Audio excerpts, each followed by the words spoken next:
The live So stream. there's this kid in that show, and he is like only on screens his whole life. Like he literally is. Oh, yeah, You gotcha. know, he's either playing a video game or he is on his phone, and he doesn't know how to interact with the world, right?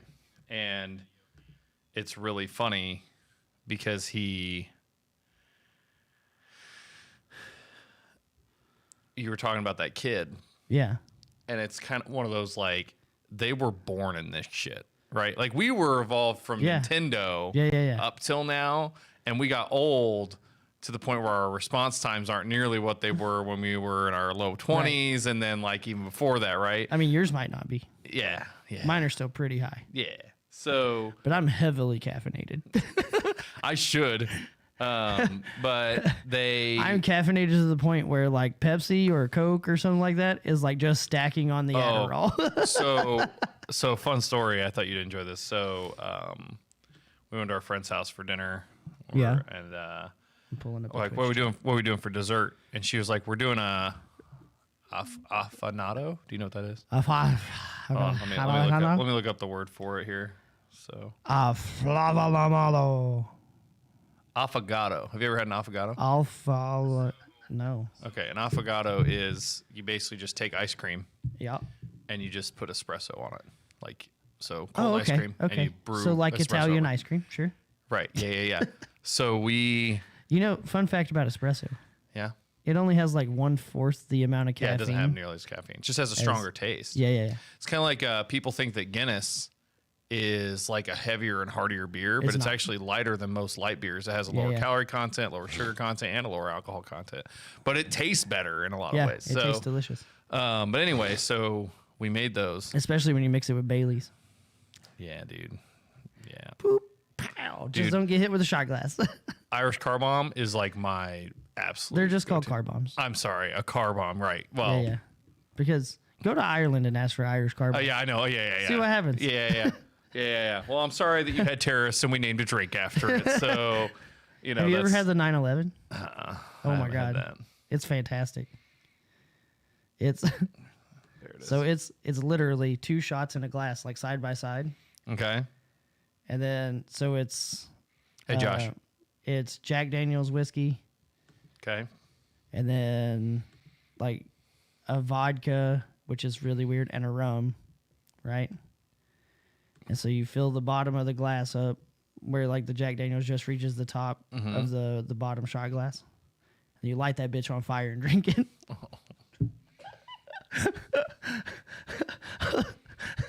Bro. Yeah, that's a little rough. And as you drink it, the 2 shot glasses collapse. No.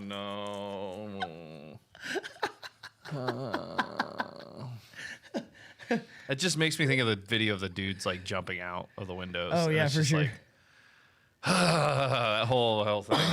I feel like drinking Jack Daniels and vodka together would make me want to jump out a window. Yeah, that's probably pretty true. Yeah. No, anyway, that's one of my favorite drinks. Car bomb is one of my favorite drinks. Well, when I could drink, that is. All right. But yeah, no, that's a really good one. But anyway, so how did we get to that? We were talking about dark, and how did we get to this? Jesus, dude. ADHD, bro. I know. Hold on, chat. How did we get to this? Follow the dopamine. Follow the dopamine. Yeah. So we were talking about that. We were talking about caffeine because I over caffeinate to make up for my lack of response. Oh yeah, right. Yeah. But why? But how did the caffeine jump to the alcohol? We were talking about Guinness. Why were we talking about? That's what I'm saying. Yo, you were talking about the ice cream. Yes. Okay. There we go. I said something about the caffeine content. Yeah. Of espresso. Got it. Okay. So, but anyway, long story short, that is a super delicious dessert. Yeah. And now it's like, I told my wife I was going to have one for breakfast. Yeah. She did not approve of me putting espresso on ice cream for breakfast. And hi, Jackie. That's all I can think about. Like literally ever since I had it. And I'm like, this is so simple. It's dumb. You're hyper fixated on this ice cream thing. Yeah. Why have I never? Well, here's the thing. That's like something every restaurant could have. like on their dessert thing. Yeah. Every restaurant could have that because they have espresso, and they have ice cream. So like, why is it? Sometimes. I mean, like, like if you go through the list of like, basic ass McDonald's American doesn't places. have ice cream. Well, they have. Yeah, I mean, I agree. Now does Dairy Queen, right? Because Dairy Queen isn't either. Soft serve is considered a completely different I'm just product. saying McDonald's ice cream machine is always broken. And even if it's currently working. And their frozen Coke. Oh yeah. Their frozen Coke, by the way, when it's working. I don't know how you can get frozen Coke into lines really well, so I wouldn't like to do that. No. Yeah. But no, it's... Here's a Coke cube. Fuck that. Yeah. Yeah. No, I would do it. But no, it's never there. It's never there. It makes me sad. But anyway, I just don't understand how I can't go into restaurants and that's just like on every menu. Like it's so good. It's like Starbucks literally just took that concept and made an entire chain out of it.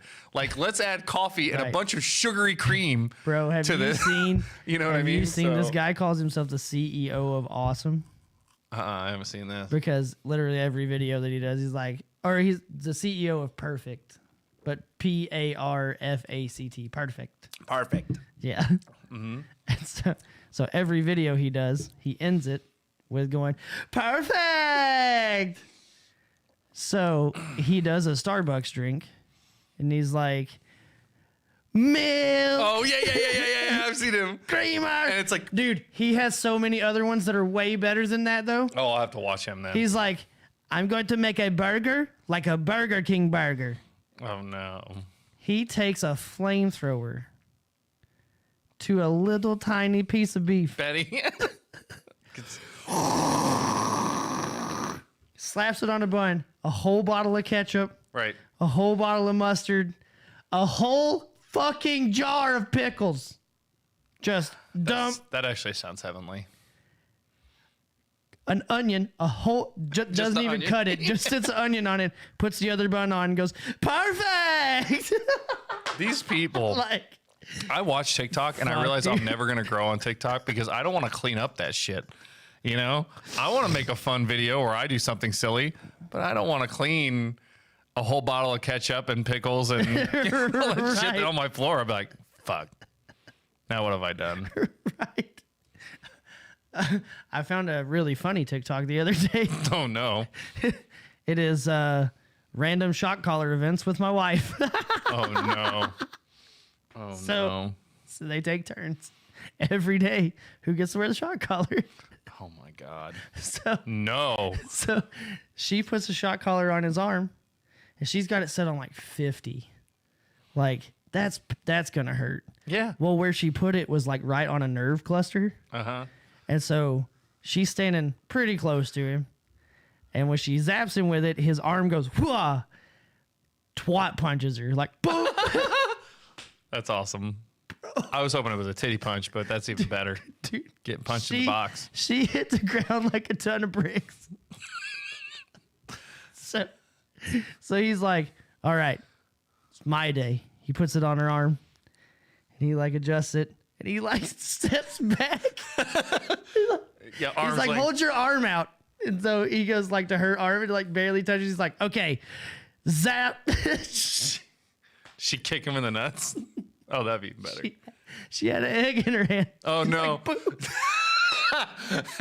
That's hilarious. That's really funny. That's really funny.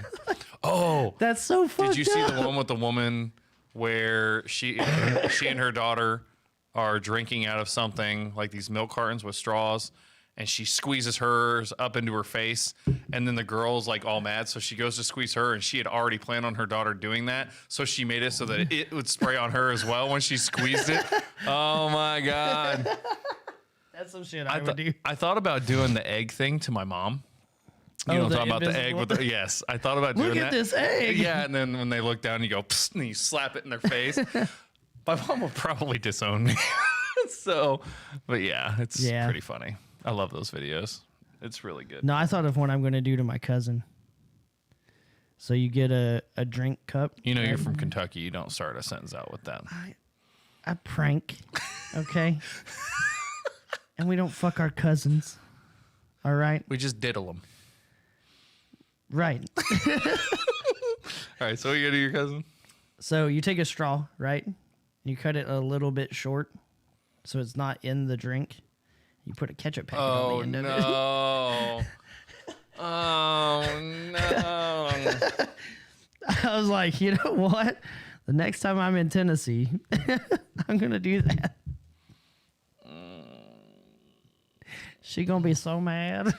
I would be mad, dude. Like, I like ketchup. It's like you said a thing earlier about like ketchup and pickles. That's heaven to me, man. When I was a kid, I cannot stand pickles. My parents we went through some hard times. And one of the things that they used to do. Yeah, there's never hard enough time to eat pickles. Oh, there was. Here's what we would do is we would go to Steak and Shake, and my mom and dad would split a meal. And then they would ask for a plate of pickles because pickles were free and saltine crackers. And my brother and I would eat saltine crackers with pickles on them and ketchup. That's what we ate. And so I have like this weird affinity and love for pickles. That just broke my brain. Yeah. That's disgusting. Yeah, but you know what? Like, that's what we did, and we lived for a little bit. It was when my dad got laid off from GM because they were being, That's gross. Yeah. But see, I love pickles, so, I mean, now especially. Yeah, I know. Like, I'll go to Subway. I don't like rotten foods. It's not rotten. It is. It's literally vinegar. It's rotten. No, it's not. It is rotten. Chat. You can't tell me that you take a cucumber. Yes. A beautiful, amazing, crunchity, crispity, refreshing cucumber. Yeah. And it turns into a pickle. Yeah. And it's not rotten. It's not rotten. It's fucking rotten. It's not. It's fucking. It's literally like it's fucking vinegar. dying. It's like it's dying. Everything you eat is dying technically. Like the apple, the apple that you get at the grocery store is dying. Look, it's rotten. But the apple is. You aren't eating good pickles then. I've eaten all kinds of pickles. Sweet pickles, dill pickles. No, I'm saying like the way that the pickles are being made. You're not eating. I've eaten Vlasic pickles. Ew. I've eaten. Yeah. Ew. I've eaten fucking what's the fucking? I think chat. We're gonna have to go get him. I've eaten some homemade pickles from the fucking funny hat beardy guys. What are they called? Amish. There you go. I was like, I'm thinking of like a restaurant chain or a grocery chain. I'm like, no, Amish dudes. I've had their pickles. Yeah, Amish people. Yeah, funny hat beardy guys. Yeah, I always call them the triangle drivers. I mean, it's just you go like in Indiana, man. We got some Amish country here, and it is crazy how many of those. It's rotten. It is rotten. It's like ranch. What is ranch? Spoiled milk. Okay, here's the thing. With spices. If you take a cucumber, we'll go with your thing. Yeah. Will you eat a cucumber? Like if someone give you a cucumber, dude. cut up a cucumber, eat a cucumber. Okay. Yeah. There is a pickle recipe that are called 5-minute pickles, where you take the cucumber and you slice it however you want. If you want spears, if you want chips, whatever you want, and you literally, it's like a shake up thing. Like you just shake it up. And those are pickles. They're not rotten. It's literally a cucumber, but it still tastes good. I'll do it next. I'll try to remember. Go buy a fucking cucumber, and I'll buy all the stuff. And then right before you get here, I want you to do it while I'm here. Oh, sure, I'll do it. I'll be like, here's the fresh cucumber.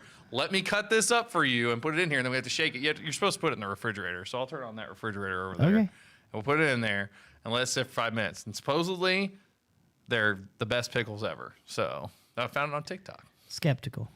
I mean, I like pickles. But anyway, hashtag doubt. So just to give you a perspective, like how much I like pickles, when I was like even today, you're like gay. First of all, I think Subway. Oh no, here we go. Happy birthday! You hold the door open for someone, you're gay. Is that what it was? Yeah. If you hold your door open for somebody. I'll go to Subway today. I hate Subway, by the way, but if I do have to go to Subway, you don't sit there and call pickles rotten and then call Subway food. No, that's just. I'm just saying, why do you hate it though? It's just not good, dude. There was a survey. Did you see that survey where they took their chicken? They went to a Subway. I mean, like McDonald's is not food. No, but it's not. McDonald's is not food either. So they went to Subway. Someone would have to look this up, and they did this study where they took they went to Subway and they ordered everything. Yeah. Then they tested it. Yeah. To see if it was what they said it was. It's not. The chicken, their chicken, like the actual chicken. No, it's 10% chicken. Oh. What the fuck is the other 90%? Horse. It looks like chicken. You see what I'm saying? Like, I'm not talking about the sliced stuff. I'm talking about like the chunks. I mean, everything looks that way. It's just. What if it's human?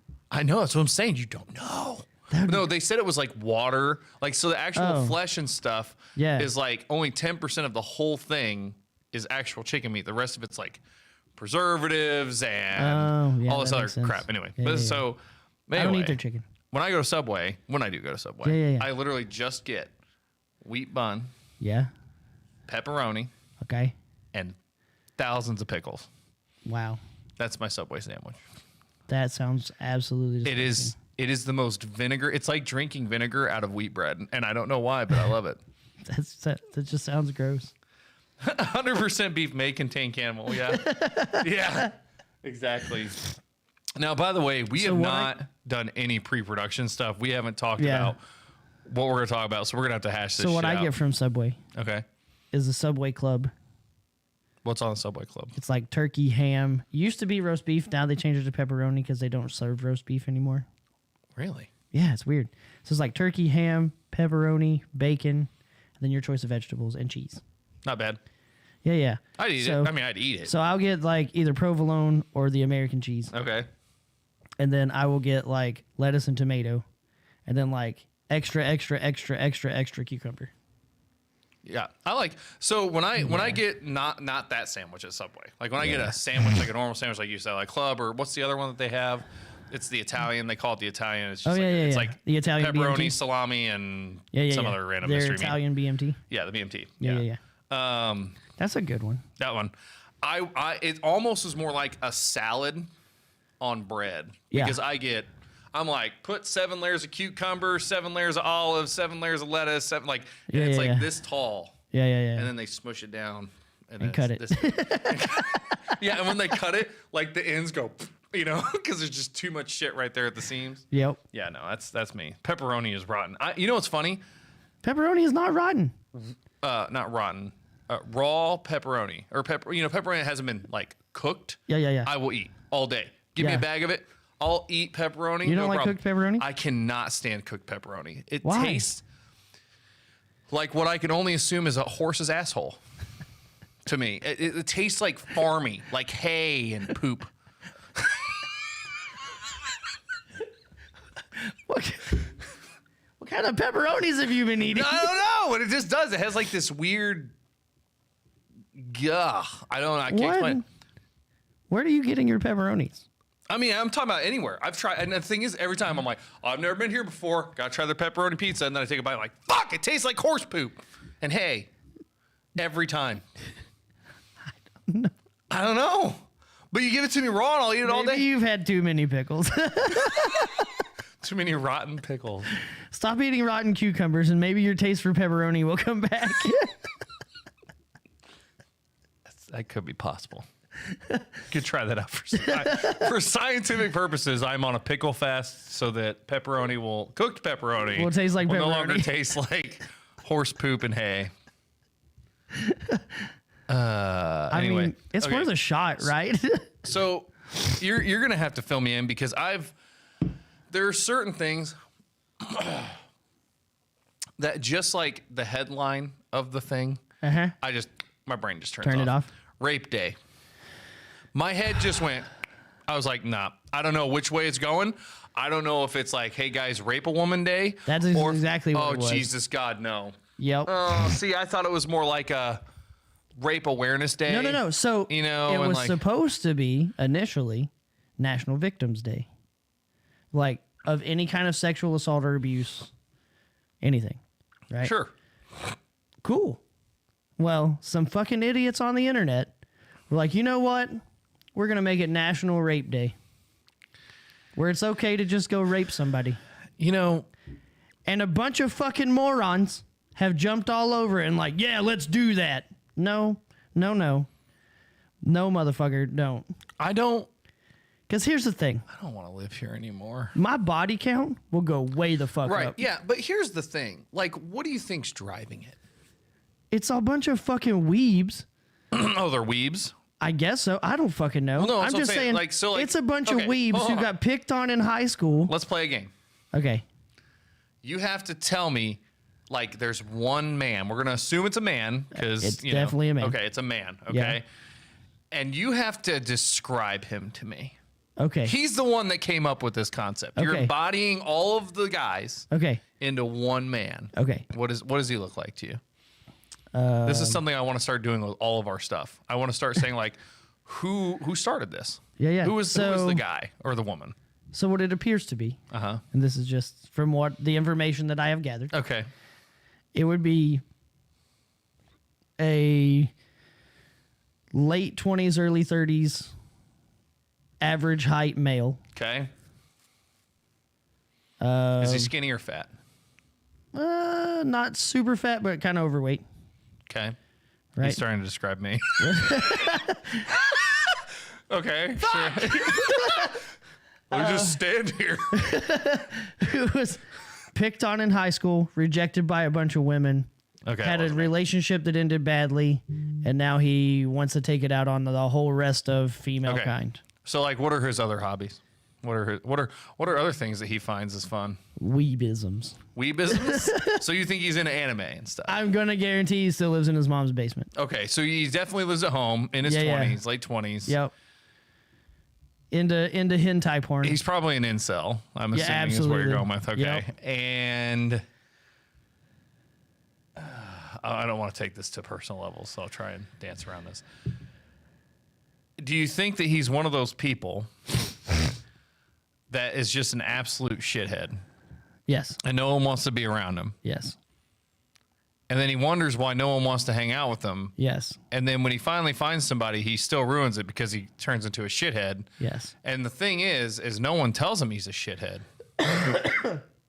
And I would say severely narcissistic. Yeah, severely narcissistic. Okay, so when I look at that, this guy, right? Yeah. I'm usually looking in the mirror. No, just kidding. No, it's not me. I don't. Yeah, no. When I hear about this kind of stuff, I want to know what is driving it. Like, why would you think that? Even if it's a joke, like there's a certain point jokes like go. I have super dark humor, right? Right. Yeah. This like, isn't. My humor is like, whoa.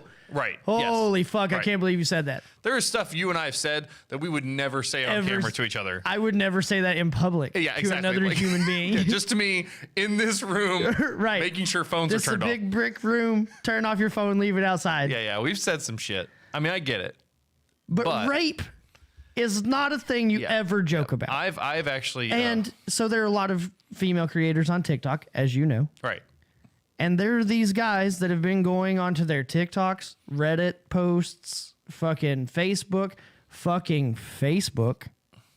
Yeah. onto their fucking Twitter accounts, all this shit, and literally being like, on rape day, I'm coming after you. Yeah. See, first of all, isn't that actually a crime though? Yes. Like that is terroristic threatening. No, at a minimum. What's the like if you? It's the same law as like saying that there's a fire in a crowded space. It's like an endangerment, it's like, well, so that's different. That's like you're endangering people because it's not true and you know it's going to cause chaos. What is it? Yeah, no, struggle snuggles. Oh my God. Someone's played Cards Against Humanity. Too many times. Yeah. What is it called? I can't remember. There's a way. It's not because there is a law that says like I can't go up to a person and be like I'm going to kill you. Like you can't say that. Yeah. I can't remember what the legal term is for it. I know there's like assault. There's terroristic threatening. Yeah, I don't. Which is one of the things which can actually get you labeled not only as a felon but also as a fucking domestic terrorist. Like. Yeah. Or interstate. It also criminalizes threatening the government officials of the United States. The United States federal law criminalizes certain true threats transmitted via the U.S. mail. So. That's interesting. Is it only by a certain medium that it's considered illegal? Which I would argue the internet would probably fall under that. There's a group or a couple of groups that kind of spawned from Anonymous. So, right, yeah, they're pretty good at computer stuff. Right. They have literally found every single person who has commented anything and reported them to the police already. Yeah, which is good. And I mean, here's the thing. Like, we're not going to name the person, but we both know a person. And we've talked about this person.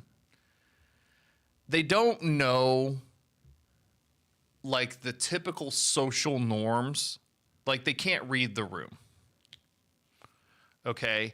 And they say things and they do things that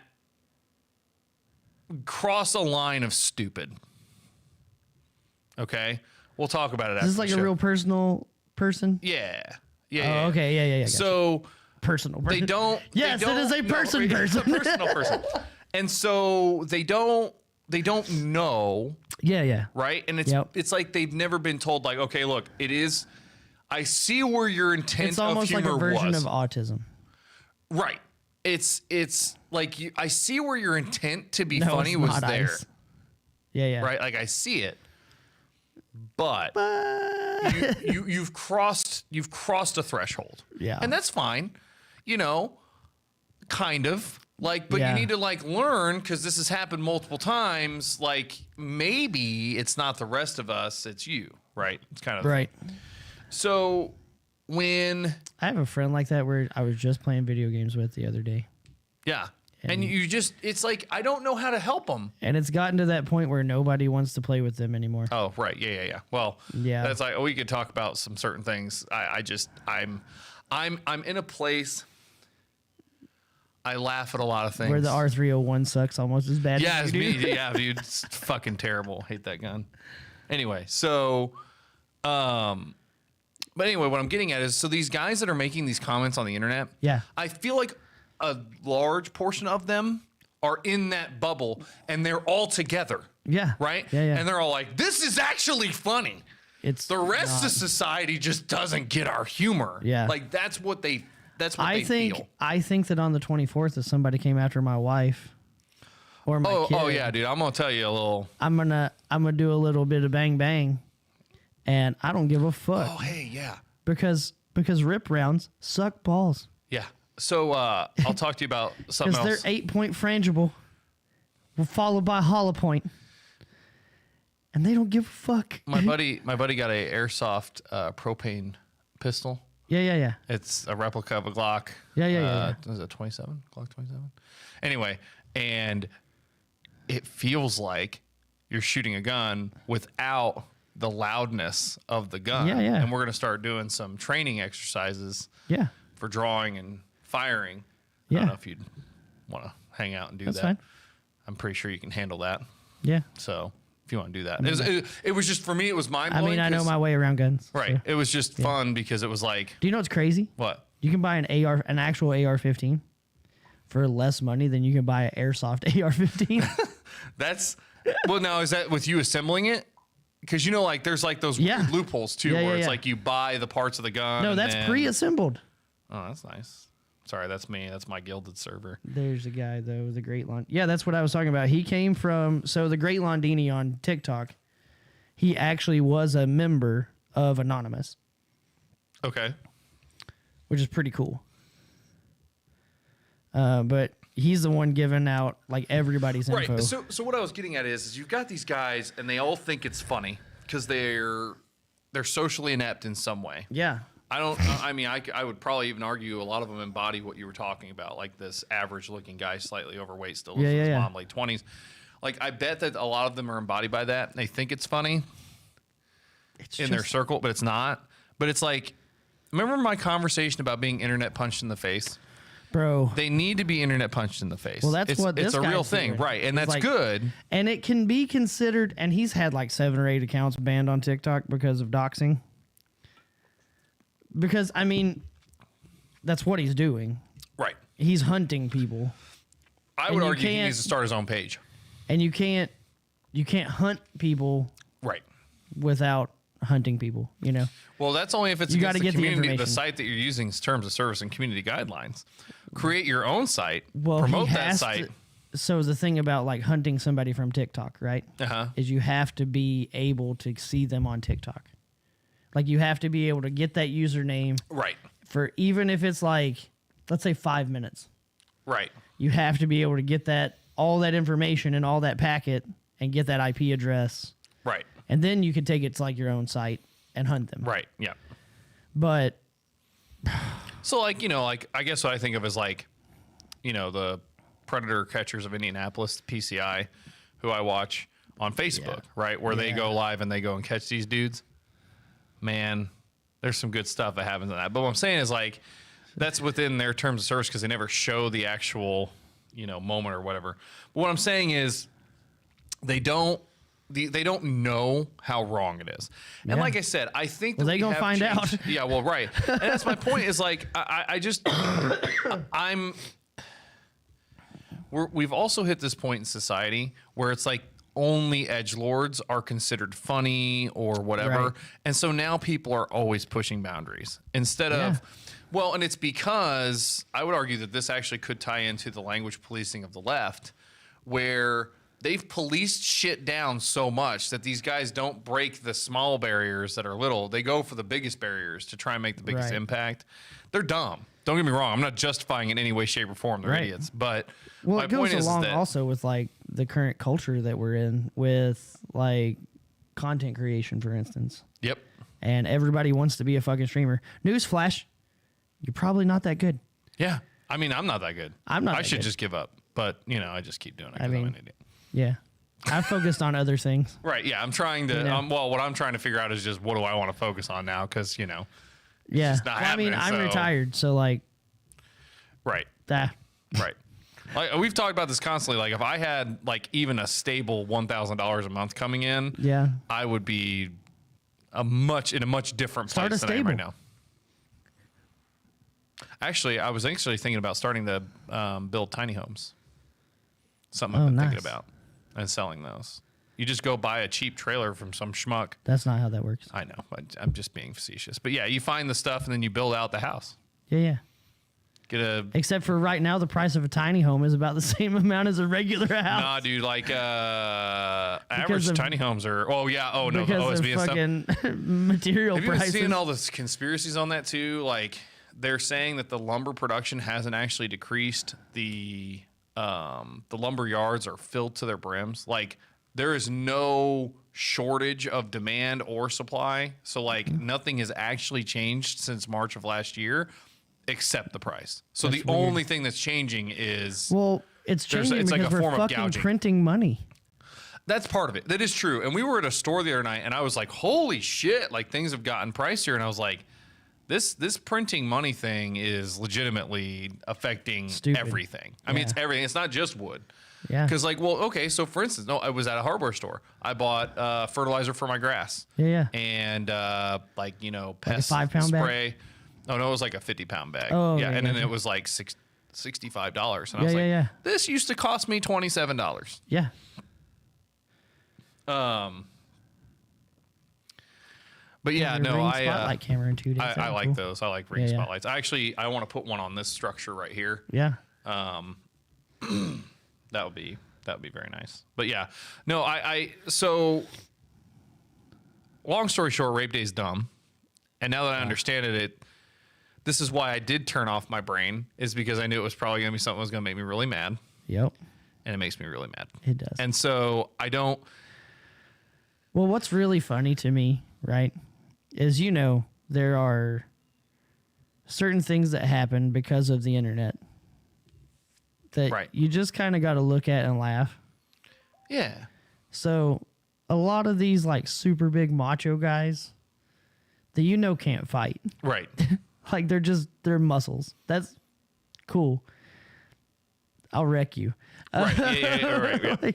like they're getting on there and like acting all big and bad and like basically doing like WWE spots. Right. Yeah.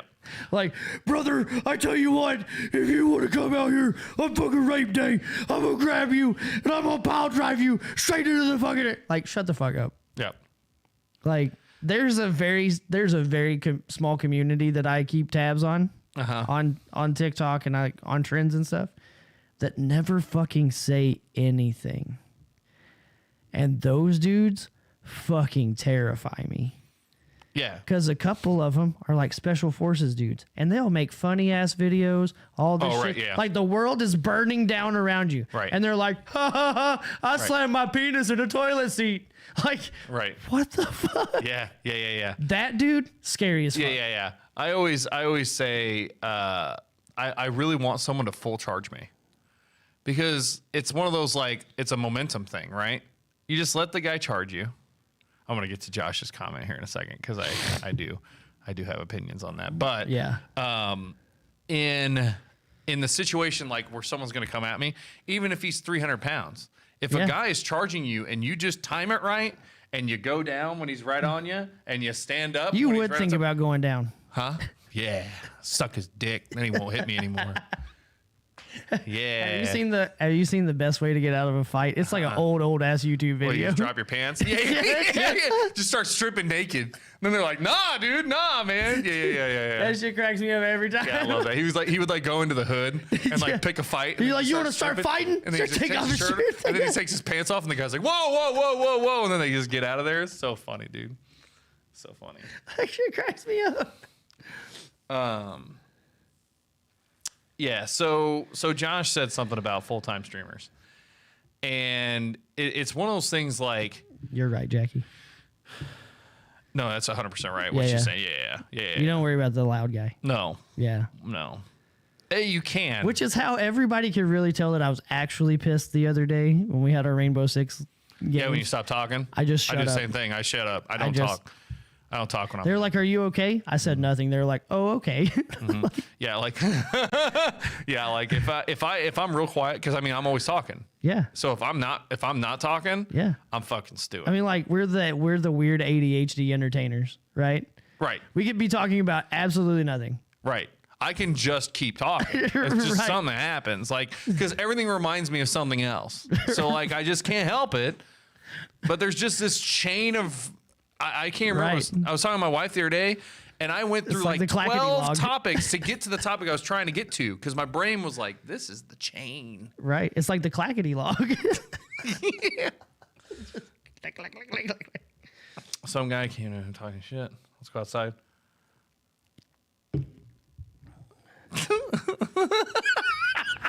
Yeah, that guy just all of a sudden goes, "What?" Yeah, it's just so like my buddy mouthed off to a car as they drove by, and then they pulled back around, and he was like, "Oh shit!" And they're like, "What'd you say?" And he was like, "I said it's cold outside." And they're like, "What?" And he was like, "Yeah, that's all I yelled was it was cold outside." And they were like, "What the fuck is wrong with you?" And then they just drove away.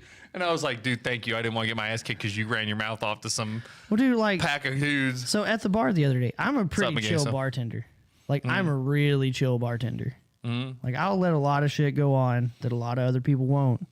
Because I understand that a lot of my patrons will take care of that shit. Right, yeah. Because they're like, leave Mac the fuck alone. He's trying to just chill. Right. Yep. But, like, we had this guy come in last Sunday. And he's in the bar. He has a couple drinks. I'm like, okay, he's just drinking beer, whatever. He's cool. He starts getting like all huffy and fucking. Is he a horse? I don't know. And his friends are like trying to talk to him, and like apparently he's going through some stuff. Sure. Okay, cool, whatever. Uh-huh. Well, I noticed a couple of the other patrons that are my regulars are like kind of eyeballing him. And they're like, what? Yeah. And so they get him to go outside. I'm like, okay, he's going to cool off, whatever. Comes back inside, sits back down, starts drinking his beer, gets a text message on his phone. He starts like, he slams his hand on the fucking table and then like gets up and like just fucking huffing and shit. And I just told the guys, like, get your friend and take him outside. Just get your friend, take him the fuck outside. I was like, I'll be out there in a minute. So his friend, big, like this kid. Okay, the guy who's mad. His pressure release valve is bro, his blow off valve. So this kid is, I would say he's like 5'8", Okay. 5'9", maybe $120. Okay. He's a little dude. His friend that's with him, 6'4", Right. Big dude. huge, huge black guy. So his friend takes him outside. Oh man, someone got banned and I didn't even get to see the comment. That makes Want to become famous by followers and views? Oh man, did we get one of those? Yeah. Yeah, we're getting it. famous, boy. We made it below the 0 viewer count to the point where the bots are actually finding it. How do we have negative viewers? So his buddy takes him outside, right? And a couple of my regulars go out because they're smokers. They're going outside to do their thing. This kid is still outside. Okay. Fucking like screaming and shit. And I hear it as one of my smokers opens the door. So I walk outside. Yeah, it's time to handle it. And I'm like, I walk up on the dude, like in his face with this hat, poke the head with the hat. I'm like, you need to shut the fuck up. Like, no one cares what the fuck you're going through. Like, one of two things is going to happen. You're going to shut up or you're going to catch these fucking hands. I don't. And he just like looks at me and he's like, I got nothing but respect for you, man. Like, I know you're like prior military shit. I'm like, no, you don't have fucking respect for me. Or anyone here. You don't have respect for any of my guests that are sitting here right now. Right. I'm like, so you're going to take your cigarette, you're going to put it between your fucking lips, you're going to shut the fuck up, and you're going to sit down on that curb until I feel like you've cooled down enough. But like, I thought this dude was going to piss his pants. Yeah, good. But I just don't understand, like, let's paint a story, if you will. This is my whole thing. What? That dude gets out of bed and he's like, you know what I'm going to do today? I'm going to go to a bar. Jackie said it's the Twitch's version of the car. Yeah, I know. I laughed so hard. Hey, I'm here to talk to you about your car's extended warranty. Yeah. Would you like for me to talk to you about your car's extended warranty? Yeah. Fucking God. Can we go back to the Jehovah's Witness, please? Yeah, please. But like, so he wakes up and he's like, it's Sunday. You know what it is? It's Sunday. It's time for me. It's time for me to go to the bar and be a little bitch with a broken pressure release valve. Bro. Like what? So his whole when I'm deal. having shitty days, Yeah.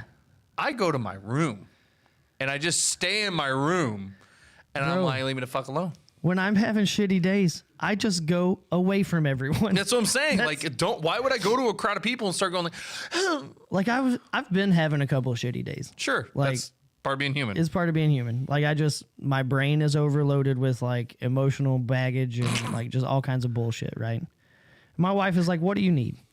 I'm like, I need 1 week where I just go into the woods and don't fucking talk to anybody. Yeah. That's what hunting is. I just need to go out and not come back. Yep. Like, I'm going to take a bunch of MREs. I'll take a bunch of socks. I'll take enough water. I'll prep. That's a lot of jerking off you plan on doing. I'll take some provisions and set them out there a couple of days before. It's not like we have bears. Well, I'm going to go to Tennessee and do it. Oh, okay. Well, then there's bears. There's bears. There's lots of bears. Yeah, there's lots of black bears down there. I've seen them. They're crazy. They're also cute and cuddly, which is really nice. Josh. No, we're in the lull. We're not talking about topic. We're gonna have a topic. Don't worry. We're in the lull. Remember, there's 3 periods. Okay, we have 3 topics a podcast, and there's valleys in between each of the topics. So there's just these moments where we talk about things.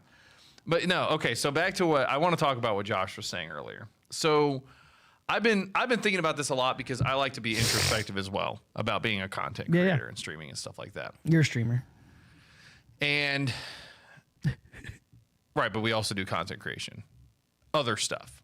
Yeah, that's what I'm saying. Like I do other stuff, but like with live streaming and thinking about that and stuff like that.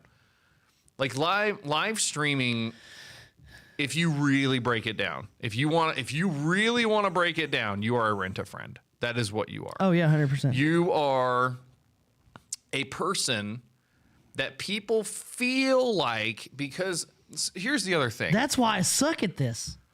I'm a terrible friend. Right. So Well, no, I mean, I would argue that's not a true statement in person, at least. But like, I don't know about on the internet. You know what I'm saying? Like, I think I'm a terrible internet friend. Oh, because, yeah, 100%. Because I don't care. Because of like the ADHD and stuff, when I'm off the internet, like I'm distracted by so many things in my life. I forget I have a Discord server. I forget I have a Guilded server because my brain is now in the what's going on in this immediate area. Yep. Like right now we're doing this. So I try to direct all of it into this. Oh, I found this awesome piece of wood. I should carve on it. Right. Like, Yeah. what the fuck? What do you do? Yeah. And I'm like, I'm going to make a fly fishing rod. I'm going to become a fly fisherman. See what I'm saying? Right. So you get it. Yeah. I'm going to be the next Rubik's Cube solving champion. Yeah. Like, what? Why? Right. So, yeah, squirrel. Exactly. So, but yeah, so like back to what he's saying though. So here's the problem. I think in person, and this is, I think Josh is around our age. So there's like a certain age, just a little bit younger than you. I think Josh is 35. Yeah. So like if you're under the age of like, I would say under the age of 30. Yeah. Their world's been a lot different than ours. And so like with me, like my friendships and relationships, I'll use my EverQuest guild as an example. Oh God. So not next week, but the week after that, an expansion is releasing on one of our servers. Yeah. Okay. Because it's a time lock progression server. Every so many months, they release one of the old expansions. Yeah. 20-year-old game, content's been hashed out 35,000 times. Right. These are people that are literally taking off their day of work. They are staying up for 12 to 14 hours at release. Read Angel's comment. So you know about, and then there's, yeah. Hey. Why does that make so much sense to me? Yeah, it does. No, because Angel's the same way, dude. Okay, so what I'm getting at is, like in my personal daily life, I make friends just talking to people, and I'll get to know them. Yeah. And I might call them and just see how they're doing. Yeah. And stuff, right? But like, for instance, in my guild, a lot of friendly people. Like, I'm not knocking them in any way, shape, or form, but their whole world is just EverQuest. Yeah. Right? Like all of their friendships, all of their relationships are on there. So if you take that and then you broaden it out to like live streaming. Yeah. There are people that their entire relationship structure in their life has taken place with live streamers. They don't have friends that come over and shoot bows in the backyard. They don't have friends that you work. Like I go over to my buddy's house and we work at his house and we do stuff. I help him move stuff. Like they don't have those interactions. Right. And their whole life, even their food, they don't go to a restaurant and talk to a human being. Right. They order off of, I don't even know what the services are called, Grubhub. Yeah. And then DoorDash. that person leaves at DoorDash and then they leave it on their front porch. They never interact with that human being. Right. They walk out, they grab their food, they go inside. Yeah. So they don't, and then the thing is then they don't learn actual social skills.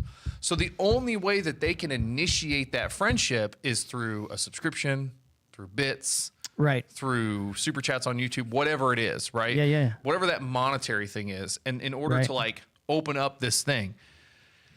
And it gets me confused because like in a way I feel like I'm taking advantage of people. Right. Because I'm like, I'm preying on the fact that they don't know how to be socially normal. Like they don't like, and it's just weird. The whole thing is weird. Yeah. But going to be a live streamer, I don't think is a bad thing. I think it's a good thing that we have this kind of a space. The problem that I have is where they think that they deserve something just for showing up. Oh, yeah. It's kind of like, did you hear that? You want to play Call of Duty with me? Yes. No.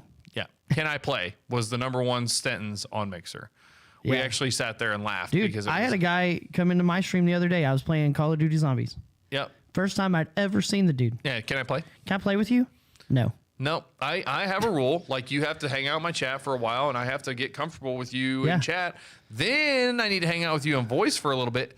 And then I'll let you play with me. I'm not going to just let randos. And if you don't have goddamn Discord or something besides in-game chat, we're not fucking doing that shit.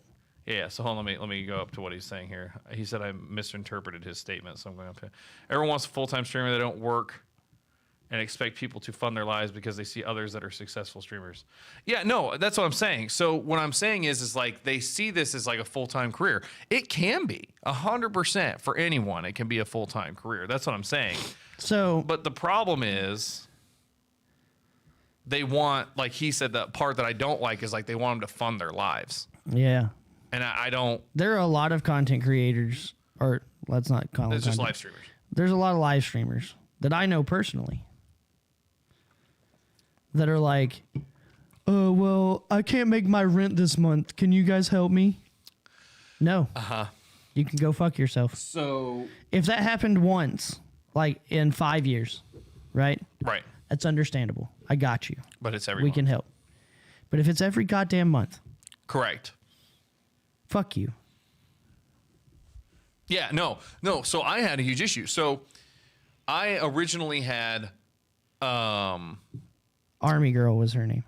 I actually had goals for like certain things, like a microphone or whatever originally. Yeah. And then someone made the comment and they were like, I don't like that because it's just shy of those people. And I didn't even realize that there were people out there. But then I started realizing that I knew people that did that. Yeah. Where they would say like, how do I say this without ruffling feathers? Just I don't say really it. give a shit. Yeah. If you make a statement like, well, I can't continue streaming if I don't make this amount a month, I say, then you need to check your priorities. Right. It's not chat's Then responsibility. go to fucking work, Right, go stupid. To work, right, go to work. You know, the argument I always used to make to people was, I won't continue doing this if I don't see growth in a way where I know things are working out, because it's more worth my time to go work at McDonald's for 3 days a week Yeah. than to put as much effort into this as I put into it, right? Right. That's the way you look at it. Is like, I need to figure it out. Right. Not you guys Well, need to figure it and like out. what right? what I've told people a dozen times over, I don't care about the fucking money. Right. I don't. I Right. don't have to. Right. Right? Like I don't fucking have to. Sure. What I care about is that everybody shows up. I care that people will share the live stream. I care that people will share the content that they see and help me build a viewer base. That's all I care Right. about. Yes. Right. That's part of the reason why I offboarded with Twitch. I will not be an affiliate with anybody. Right. When the time comes, if they want me, we will be partners. Right. We will But be. even then, I would argue that their partnership Yeah, program now is. I won't be a partner like, with Twitch. Well, the real goal now shouldn't actually be to be on a platform. Like, Right. We'll It should talk be about individualized. Yeah, it's Gilded. I'm telling you, dude, Yeah. Gilded is honestly. So like This is almost to the point that we should just switch to Gilded because So, it's like- everything. So like I don't care about like, well, oh, I paid you $5, you should play with me. Cool. You paid me $5. Thanks for the money. Thanks for the money, but that doesn't mean I'm obligated to do anything. Right. for Yeah. you. That's what I'm saying. Right. I'm not like, I used to make the statement. I'm not a clown. I'm not someone that you. I mean, you are a clown. I am a clown, but I'm not the kind of clown that you pay me to do tricks. Right. I'm not a trained dog Right. that you pay to do something. I'm going to do something because I want to do it. If you find it's entertaining, come along for the ride. Yeah. You know? But, yeah, you guys are talking about that girl that was like, you can't even give me $5. You can sit here and watch me for 6 hours or something. Yeah, I know you're talking about. And she said it was a joke. And It's $5 I mean, here's the thing. So this is how I mean, I do agree if $5 breaks you. You shouldn't be spending your time You watching shouldn't someone be. stream. Yeah, you should be doing something Do else. something to make $5. Yeah. And I mean, but that's more of a not about her making the money. It's more about you having fucking priorities, right? Like, Right. It's a different thing. Right, Like, it's I a whole don't care about you different- giving her whole different $5. idea. I'm just saying that the thing I always get frustrated by with the audience side, because I'll just be a little bit open about this, is when people will say stuff like, well, I don't know when you're going live. Motherfucker, I have had notification. You have notifications, and I have done the same stream schedule for 2 years. How can you not know when I'm live? And I'm just gonna throw this out there. I put out manual notifications at places. Yes, Discord, Do you Twitter. do you need me to set Streamlabs up so that it'll automatically email you every time I go Right, live? yeah, that's what Because I'm I saying. can do that. Right. But that's what I'm saying is technically when you follow someone on Twitch, you always get an email. Oh yeah. Unless you've went into your preferences and turned that off. Yeah. But my point is they make all these grand gestures like, oh, I'm here to support you. And Are you? right. Well, that's what I want to make a TikTok video with the hashtag streamers. You know, the one with the the music where it goes like, where everybody like gets angry all of a sudden, you know, talking about like they're talking about something. I'm gonna be like, oh, you say you want to support me, but do you really want to support me? You say it, but you're never fucking here. Because here's the thing, I don't care about your money. Like you said, I just want you to hang out and talk to me. That's all I'm looking for. I'm looking for that CCV, bro. Right, that's what I'm after. And so what I'm saying though is that there's like this whole level of dishonesty. So this is what I'm saying. You'd so taking like a text. Taking I think I can set that up, honestly. Yeah, you can probably set that up. Like set it up to text people. If you take that, I'm trying to blow it up all the way. The entire industry of streaming, viewers, and audience is all disingenuous. Yeah. Streamers want to get big. They want to make money. Viewers want to be a part of that, and they want to act like they give a shit about you, but they really don't. Right. So, like, it's all disingenuous. Like, when you really take a lens and you look way far back. So well, that's my big issue with let's the whole look at thing. Let's look at that on a micro scale, right? Is like you see a new streamer, right? And you've been friends with this person maybe for a little while. They've been in your chat. They're doing their thing, and they're like off stream. They're like, "Hey, I'm starting up streaming. Would you mind stopping by?" You know, being respectful because they know boundaries. Right. You go in their stream, and you listen to it for like 5 minutes, and it's trash. Right. The audio is shit. The video looks like garbage. Right. They're fucking this big. Their game is this big. They got all their shit. It's all fucked up. Right. Right. And then you go and you're like, "Hey, man, so I was in your stream. It was really hard to watch. This is what I would recommend." And then that person gets fucking shitty with you. Right. Because you're trying to help them. Right. Yeah. And they're like, "You just don't want me to stream because you want me to always be a viewer." And you're just, shut the fuck up. No. I just don't want to get a goddamn headache every time I turn on your stream for 5 fucking seconds. Right. And your microphone sounds like you're fucking done like this all the time. Yep. If you sound like you're 8,000 fucking decibels the whole time you're on stream, I'm not going to listen to you. I'm not going to listen to you. Yeah. It's kind of like what Angel said. It's like people don't. No, Josh, I'm not saying all people are. And that's the thing. So I used to think that my genuineness, like the fact that I would remove that, I had a layer of transparency. I was super transparent about stuff. I thought that that would actually be refreshing to people. It's not. But it's not. People do not want you to be genuine. It's so scary. They don't. They don't want you to be genuine. That's what I like about Josh and Jackie the most, honestly. That's probably why I get along with them. Right. Is because, but what I'm saying is, but there's so many people that don't. And that's what I'm saying. So when you take that big lens and you look back, the audience doesn't want you to talk about this. They want the Facebook experience. They want the social media experience. They want to only see the highlights of your day, the goodness and the happiness, so that they can then feel sad that they don't have what you have. It's this weird self-punishing, self-hating, self-deprecating thing that they don't. It's like no one wants to actually take accountability for what they're doing anymore. They'd rather have someone else have a better experience and then feel like But what I'm saying is that so here's the thing, and it's the other thing too, is like there's bubbles. Like if you're in like military circles, like I've got buddies that are in the military and like all their chats are military. Chats are completely different than like the majority of the Twitch community's chats. Like I know. They'll start talking about bombing kids or some shit, and it's just normal. I know. Right? Yeah, you know. But my point is that like, but then you go into like, I won't name any specific person, but just like a semi-attractive woman's chat. Yeah. And like their chat is on like a whole different level. Yeah. It's like virtue signaling and social justice warrioring and all this weird shit for no reason. And then, and like I said, there's just some kind of weird self-hating deprecation kind of thing that confuses me because that doesn't jive with me personally. Yeah. And so, and then you have those like weird flukes, and I'm just gonna say who it is, like Dr. Lupo. That guy's chat. Yep. And his interaction with people and like his friends that he has, that's a fucking fluke. Yeah, it's a fluke. Yeah. Like that's a once in a generation kind of achievement. Yep. Well, because he's still kind of an asshole. Yeah. Yeah. Oh no, I've heard him. I've say seen some him asshole like shit. Really be an asshole. Yep. And then he's an asshole to his friends that he streams with. Right. And I feel like he's really super genuine about it because he's like, while he's trying to be entertaining, I get that. Right. He's also teaching people how to play an extremely difficult game. Right. And he's trash talking them the whole time they're fucking up. Hilarious. Right, sure. But then you look at like his monetary stuff, right? He's got his sponsors. He's got all that shit. He doesn't care. Right. So he gives all of his money to charity. Right. That's donated through his stream. Right. Does he though? Yeah.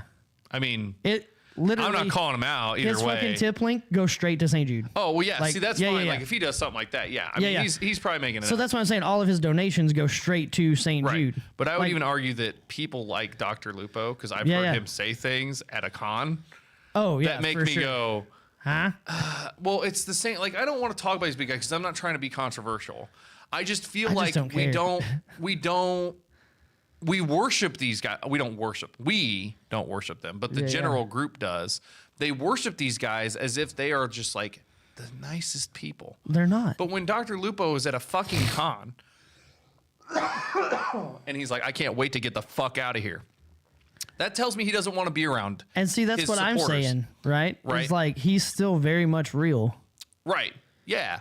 But and that's why he's a fluke. But that's what I'm saying is what's so weird to me is that if I can literally hear that in earshot as he's walking to his vehicle, or his Uber to take him away, and he's like, I want to get the fuck out of here. That to me, as a person who doesn't care either way, because I'm not like some diehard Dr. Lupo fan, tells me that like he's got all these people wrapped around his finger, and they think that he's some super awesome, because he is a pretty nice guy, I think, overall. Yeah. But my point is they got this thing like this, like there's a relationship there, but he doesn't fucking care about you at all. So it feels weird, you know. And I'm not saying he doesn't care for everybody, right? I would say there's probably a few, like, members of chat that, like, he probably texts. That's what I'm saying, right? Yeah, that's what I'm saying. But not all 40,000 of them. What I'm saying is, if you're some guy who thinks that Rape Day is funny, and you go up to Dr. Lupo because you've been in his chat and he's acknowledged your sub donation or whatever, he's not your best friend. No, he doesn't give a shit about you. He probably can't stand you as a person, right? And so it's like this weird stardom disconnect, and that's never what I was trying to create when I was creating stuff anyway. I didn't want this to turn into like some kind of about me thing. I'm just saying, like, my goal. Oh, I wanted it to be about me. Oh, that's fine. We can talk about you too. That's fine. It's just the way I look at it is what I've been trying to create is something more about your light's doing it again. I probably clicked the thing on accident, the little thing. What I've been trying to do is I've tried to say that I'm not a content creator or a live streamer. I've been trying to be a community creator. That was what I was trying to do. I was trying to make it where you're people trying to be Harris Heller. Yeah, oh, Jesus Christ. Don't get me started on that dude either. Like, you and I have talked about him a lot too. So also disingenuous. So my thing is, like, I'm never going to say I didn't want it to be about me, because that's fucking lying. The streaming side of it, you mean? The streaming side of it. Yeah, no, agree, 100%. Yeah. I wanted it to, I genuinely, just being me, I want it to be about people coming to hang out with me. Right. And having a bunch of friends that want to come talk to me and play games. Okay. And play games with me. Right. So see, I want them to talk to each other. I want them to talk to each other, like, too. I want to be the point. I want to be the hub. I want them yes. So I want them to talk to me, yes, but I also want them to interact and chat with each other. Right. And have conversations and build friendships with each other. Correct. But mostly focused around me. Oh, right. See, for me, it was more, I want to be the hub so that they would connect, because if you do that, the one thing that I do want to do is I want to influence people to try and be respectful of other people. So like, right. I want to be the hub cap. That's I want the hub to be about me. I want to be the hub cap. That's funny. Yeah. So what I'm getting at is, like, so when you look at live streaming as a whole, it's just weird. Yeah. And so take it to the extreme, because I didn't talk to you about this. I talked to 40 about this. Yeah. We haven't had the moment happen yet where all of a sudden Dwayne Johnson and Joe Rogan, and I'm trying to think of other celebrities that are not in that space. Yeah. Who's someone else like really influential that you would argue? Mark like Wahlberg. Mark Wahlberg start live streaming. They do. Like Twitch. Right. But what I'm saying is the majority of celebrities, like where they all start their own Twitches and they're all doing. They already are. When that starts, people are going to think the same way they do about Dr. Lupo with, I don't know, Jack Black. He said about me conversations. There we go. About me conversations. Angel, I love him so much. He's so good. So, that's not to be selfish, right? That's just me being very open and very transparent. I mean, being open and transparent about it. Yeah, it's like, yes, I realize that people have lives everywhere else. Right. I don't care if you show up to my stream or not. Right. I would like for you to be there. Yeah, I would really appreciate it. Because I would like for you to talk to me. Right. It doesn't have to be about me. Correct. But like, so I hold a clip contest every month. Okay. Every month. It has to be within that month time frame. The winner of the clip contest gets $20. That's a good idea. Yeah. Yeah. Because you're incentivizing them to help you with like the content creation piece, which is right. Cool. Right. Yeah. So, hey, get people in here, do the thing, whatever. Make clips for me, which boosts my ability to be discovered. Right. But also, there's something in it for you. Right. Exactly. Right. So I literally had somebody in my Discord submit a clip from a fucking year and a half ago. And I was like, yeah, but it has to be from the month of the contest. Oh, right. Yeah. And he was like, well, I'm just really busy. And I'm like, well, too bad. Right. Yeah, it's got to be from the month. There's rules. Like, just show up then. Sorry. Yeah.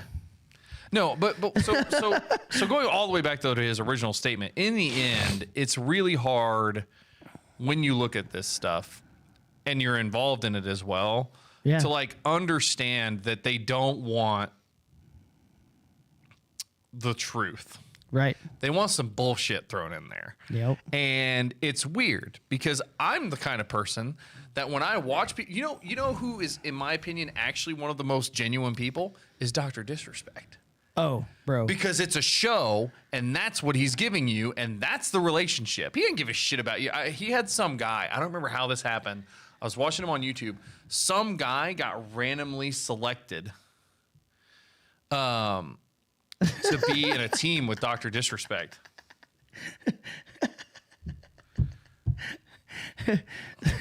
Yeah. He literally said that in my Discord. Well, I guess just Hammer wins by default then. No, stupid. If you show up and you make fucking clips, there's a chance. Right. Because I don't let the same winner win 2 months in a row. Right. Yeah. So there you go. Right. The Hammer can't win 2 times in a row. Right. Yeah. Shock. Right. So shame. Shit. What was I talking about? Dr. Disrespect and the random kid. It's like a genuine guy. Because not genuine guy, but he is a show. That is what he presents to you. He doesn't present some kind of weird relationship. It has to be of my channel, Angel. Yeah. So then he gets this guy on his show with him. Yeah. And he's like in a team with him, and I don't remember what they were playing, but they were playing something. They were playing Call of Duty duos. Oh, was it duos? And this guy was like, he had to tell him, he was like, yo, man, I need you to dial it back. Because he was just like so amped to be in the Dr. Disrespect stream that he just, it was like diarrhea of the mouth. Like he just kept fucking talking. Yeah. And I sat there and I thought about it and I was like, I actually appreciated him in that moment because he showed actual humanity and restraint instead of being like, yo, look, you starstruck motherfucker. I need you to get your head in the game. Yeah. He was just like, hey man, can you tone back a little bit? And like he went out of character a little bit, you know, to try and tell him like, hey man, you know. I actually saw that clip on YouTube. It's crazy. Like it's because it was like a big thing for YouTube. They're like, Dr. Disrespect breaks character. And I'm like, right.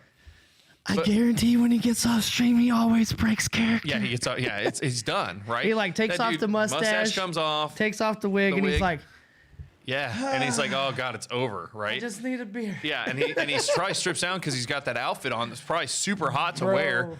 There's so much faux leather on that thing. I know, that's what I'm saying, dude. He's like literally creating like a little easy bake oven on his body. Right. It's so dumb. Can you imagine how smelly his balls are? Oh my god, he probably genuinely showers before and after stream. Yeah, 100%. And while he takes that little 5-minute break. Yeah. I mean, dude, because just that or he covers his whole body in baby powder. It's something. You know what I'm saying? Like he just goes, he's got a little vent that he just sits at his desk and just puts it in his pants. Put a funnel with like a tube of cold air right on your nuts. Well, that's what I'm saying because he's got the custom pants on, right? Right. He's got a little attachment on each leg that just blows and circulates air. That'd be kind of nice. Except it might smell like ball funk if you're still too sweaty while it's floating around. You know? Why does it smell like donkey dick trees in here? Oh, But anyway, so we got another topic to talk about, I guess. I don't really know how Dr. Furnace respect. Angel's so good at that, man. So it smells like hay and poop. It's come full circle. Why does it smell like cooked pepperonis in here? That's so funny. You're all gonna think that now. You're gonna get a pepperoni pizza and you're gonna smell it and you're gonna go hay and poop. Anyway, so we haven't talked about something that's gonna be pretty big, and I think next week we're gonna be really talking about it. Is the Chauvin trial is about to finish? The what? The Chauvin trial. Chauvin? The officer who was on George Floyd's.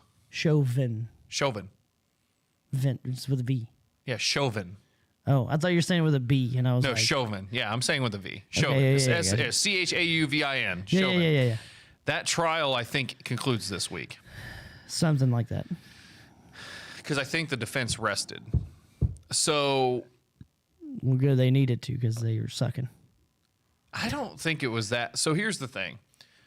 I think riots are going to break out nationwide bad. Yeah. And I think they already are in Minneapolis. They are in some places, right? Well, yeah. But it's still not where. I mean, the National Guard got shot at in Minneapolis. Who the fuck? Okay, first off, who the fuck does that? Like, look, MREPs, let's shoot him. You're a fucking idiot. Like, I'm sorry. That thing's got a 240 Bravo on the top of it. Right. That's a machine gun. Right. You have a 9mm pistol. You're going to die. Right. When I look at this whole situation, I don't know where the solution is. Because here's the thing. I've heard for people calling for cops to just be like, you know what? Fuck it. And just leave. Right. And I see the point. Yeah. Because it's kind of like they can't win. Right. And they just keep resisting. Yeah. And they don't want to give in to like the demands, right? Because like you want due process. Like if you listen to a lot of the defense's information, if I were on that jury, I would say he definitely didn't help in George Floyd's situation. Right. But George Floyd didn't help in his situation either. Right. So there is a reasonable doubt in my mind that it was murder one, that it was it was meditated, right? And so... Well, I think the big thing for me was when they played back the body cam footage. Right.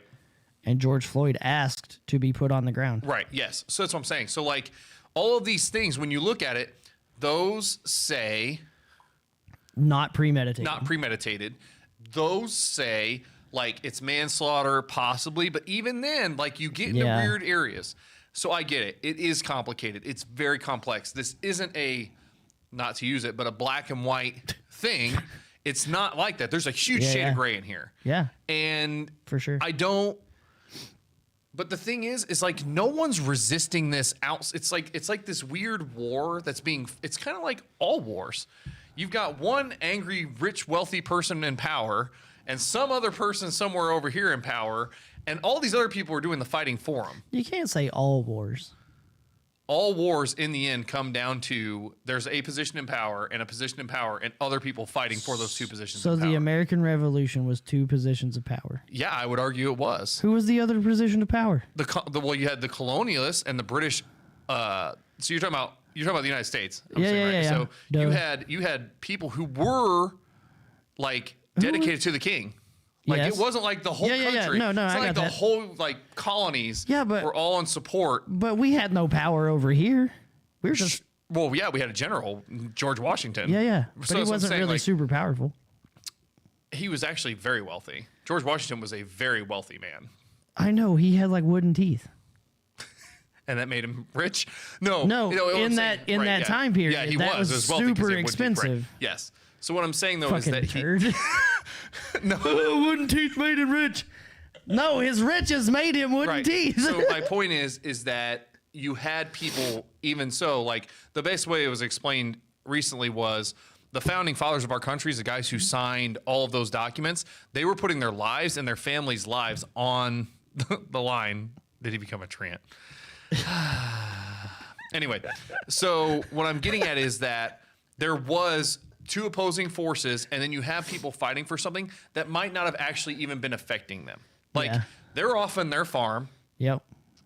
Didn't give two shits because their big issue was their cow wasn't producing enough milk. Right. Right. So, like, in those situations, but in this situation, you have like these two, like, one faction is very ambiguous. The other is like this Black Lives Matters, like she's off buying $4 million in properties and stuff and all this shit. In predominantly white neighborhoods. And she's using this, and like you have this stuff going on, but like on the other side, like you don't see shop owners out protecting their businesses. Like you don't. And the one time that fighting these riots. The one time that shop owners did hire people to come out and protect their businesses, people would try to be like, "Well, he's a murderer." Well, right. Well, look, Kyle Rittenhouse. Yeah. Is an example. Like I don't support what he did, but like my point is that no one's making a stand, like an actual physical stand. Well, here's my thing on the Rittenhouse thing. Right? He was hired along with several other people. He wasn't hired. He was protecting his grandfather's business. He drove to help protect his grandfather's business. So in documentation, he was hired to protect not only his grandfather's business, but the two businesses beside him. Okay. So that's fact. Okay. Like, you can look up the documents. Okay. They produced them. He was hired. Okay. He was then attacked and then turned around and shot somebody. Right. Well, because he heard a gunshot. He wouldn't have actually even shot, I don't think, if... Yeah, I don't think so either. But, you know, everybody was like, well, he's just a murderer. He did kill somebody. He did take someone's life. He's a killer. He is a killer. He's not a murderer. Right. Murder to me just has such a different context or a different value. Yeah. Murder's like you're invested. Right. You know what I mean? Like the only like you dug a hole and you're trying to hide a body. Right. Yeah. And you're trying to do this real secretively. Yeah. Like going and turning yourselves into the cops. Right. Is like that's not a murderer. That's not really that's not a murderous intent. Right. His intent wasn't murder. Right. Right. But what I'm getting at is so like in this whole situation with these riots and stuff, it's like city of Indianapolis. We had riots break out when George Floyd, when that happened with George Floyd. And it's like because people can't just fucking mind their own business. Well, but like what I'm saying is nobody is actually getting in these people's faces and saying, "Listen, I hear you. It's messed up what happened. But quit burning my building down, you dumb fuck," right? No one's doing that because they're all scared of being labeled a racist. Like that's somehow worse than your entire livelihood being burnt to the ground by protesters. So I'm confused and my hands are up in the air with this whole thing because I don't know what to do. But when it comes to my house, I know what's going to go down at my house. I'm going to say, wife and kids, y'all get in the van. Daddy's got some stuff to do. And I'm going to be taking care of it in my property because it's my house. Yeah. But these people don't do that. They don't do it for their businesses. They don't do it for their homes. Yep. Mostly in inner city areas. And so I don't know what to do. And I just like I wish someone would come out and say this is what needs to happen. Here's the thing that we do as people, right? Mind our own fucking business. But I think that's what everybody is doing. They're like, well, insurance will take care of it. But it's not. And see, that's what I'm saying is like it's not insurance's job to take care of it. No, that's what I'm saying is they are not. They don't see them in waves. They need to mind their business. Well, yeah. Well, right. Yeah. So you mind your business, which is your house. I'll mind my business, which is my house. And when you come to my house, and when I come to your house, I am part of your business now. Yeah. Right. When you come to my house, it's part of my business. I don't want violence, but violence on my house is going to have violence. Nobody who's intelligent wants violence. Right. No one with good sense and good moral compass wants to go to war. Right. But if you bring war to that doorstep, right, a person with intelligence understands. A person with intelligence will acclimate to that situation. Right. And return the war to you. Right.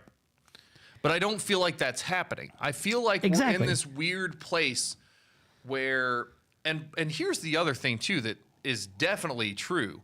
The majority of the people doing the crazy shit are white liberals. It's not black people doing this. It's white liberals being racist and saying like they're not doing enough to get this point across, so I'm going to go burn some businesses down. Yeah. And I think you and I talked about this way earlier, like when we first started. If you're on a corner, okay? Yeah. And let's say you're at a shooting range. Okay. There's a shooting range at a corner of a street, right? That's a weird place for it, but that's what I'm saying, okay? And you're shooting at targets. And all of a sudden, a mass shooting starts taking place at the supermarket across the street. I would leave. Do you know why? Because I have a firearm where they just announced that a mass shooting is coming. I don't want to be around cops because they aren't going to know who the shooter is. So my point is that if you're doing protests and you're being peaceful, right, and you're just doing your thing, you're protesting something that you believe in strongly and vehemently, and someone dressed just like you is burning down a gas station, leave. It's time to leave. Yeah, I agree. Because you're now associated. I don't care. I completely agree. And so, like, that's what I don't get. Well, and that thought process is backed up by something that happened in Texas. So down by Fort Bliss, Texas. Okay. There was a shooting that happened in a mall. I think it was Bliss. I'm not 100% sure. There's a shooting at a mall. Okay. Right? There are several military men who had guns. Mm-hmm. That were there in civilian clothes. There are a couple of military guys there and gals that were there in uniform. The guys and gals outside of uniform left. They found exit routes. They helped get people out of that situation. Right. So you're talking about the people that are in civilian clothing. The guys in civilian clothing. Yeah. Right? They left the situation. They made sure they were far enough away from that active shooter that they weren't going to get, picked up for having a weapon. Right? The guys in uniform stayed. Right. And they got kids out. They got people help that had been shot. And they did what they could while in uniform because they were already identified. Right. As being someone there to help. Right. Right? So I feel like, and this is just me, if you're dressed up in regular fucking civilian clothes. Right. And you're fucking holding a sign that says like, I don't know, stop fucking stepping on people's necks. Right. Who gives a shit? Right. And then next to you is the same person holding up a sign that says like, all these lives matter, whichever one is for the week that they're protesting for. Yep. And then throws a Molotov cocktail into a building. Yep. Go the fuck away from that person. Leave. Go. Right. That's all you have to do. Yep. And I and don't. that is minding your business. Right. Because you have to protect yourself. Right. Above everything else. Right. You have to make sure that you're not a part of that crazy bullshit. It's like guilt by association. Right. That's real. Yeah. Right. And so that's what I'm saying is like with all this stuff that's happening though, like you don't see the actual protesters, the people that, in my opinion, there is a little bit of justification for them protesting. I don't necessarily agree with the entire concept. I think that like in this case, for instance, there is a reasonable doubt. It shouldn't be murder one. It should probably be some form of manslaughter. Sure. Yeah. Et cetera, et cetera. But like the whole concept, or like the woman shooting that guy, the woman that shot the guy because she thought she had her taser, the police officer, right. Like you should be mad about that because she should be trained enough to know when she's holding a firearm or a taser. You shouldn't be specifically mad at her. You should be more mad at their training regiment. Right, correct. Yeah, it's the system. But that's what they're saying. For ingraining it in her to draw that firearm first. Right. Because like, so their police chief was talking. Like they did an interview with him about like their fucking training regiment, right? Yep. These motherfuckers are getting 8 months out of the year trained on firearms. Right. It was like 1 month of training for like de-escalation, 1 month training and it came down to like 2 weeks of training for their taser in a year. Right. Yep. Train these motherfuckers on the taser first, guy. Spend 8 months on the taser. Right. Right. Well, it should be the other way around because let's be honest. You and I both handle firearms. Yeah. How many days do you think a person with zero experience handling a firearm, how many days do you think before you could have that person relatively trained? Like they block it off. You've got them. 3 days? 4 days? I would give it 2 weeks. And I'm talking, okay, sure. 2 weeks even. Yeah, Let's say that. 2 weeks. 2 weeks to be tactically proficient. Yeah, tactically proficient. I'm talking about pulling from holster. Now I'm talking about civilian style stuff, right? I'm talking about, or even police officer. You've got a holstered gun. And there's a whole different thing, right? It's because civilian training versus police officer training versus military training. Right. Very but I'm different talking about entities. just the handling of a firearm. I would say 2 weeks. Okay, so 2 weeks, right? Yeah. But that I would argue could be universal, military, Right. Yeah. civilian, or Yeah, police. yeah. Doesn't matter. Just this is initial, how you handle initial handling and safety. and safety of a firearm, Yeah. and even getting into. You could even get into like appropriate postures, 2 weeks. appropriate positions for being Yeah. able to shoot, because there's like the 3 positions and like Yeah. the 2 training. weeks. 2 weeks to 21 days. Okay, sure. Because you're trying to build a habit. Right, trying to build a habit, right? And they've got to do it. So you're gonna have them doing a lot of repetition and stuff like Right. that. But 2 weeks. So then why? So that's what I'm saying. But they fight the whole. They fight this person. They want to go after this person. They want to turn them into Right. like a. They don't want to make them a martyr. They want to make them a symbol of An example. Don't do an example. They want to make an example. Yeah. Thank you. So what I'm getting at is like when you look at police training. Right. I told you I was at a police shooting. Excuse me, a police shooting yard Yeah. with my buddy trying to sight in a rifle Yeah, they're for hunting trash. season. And I've got cops, and their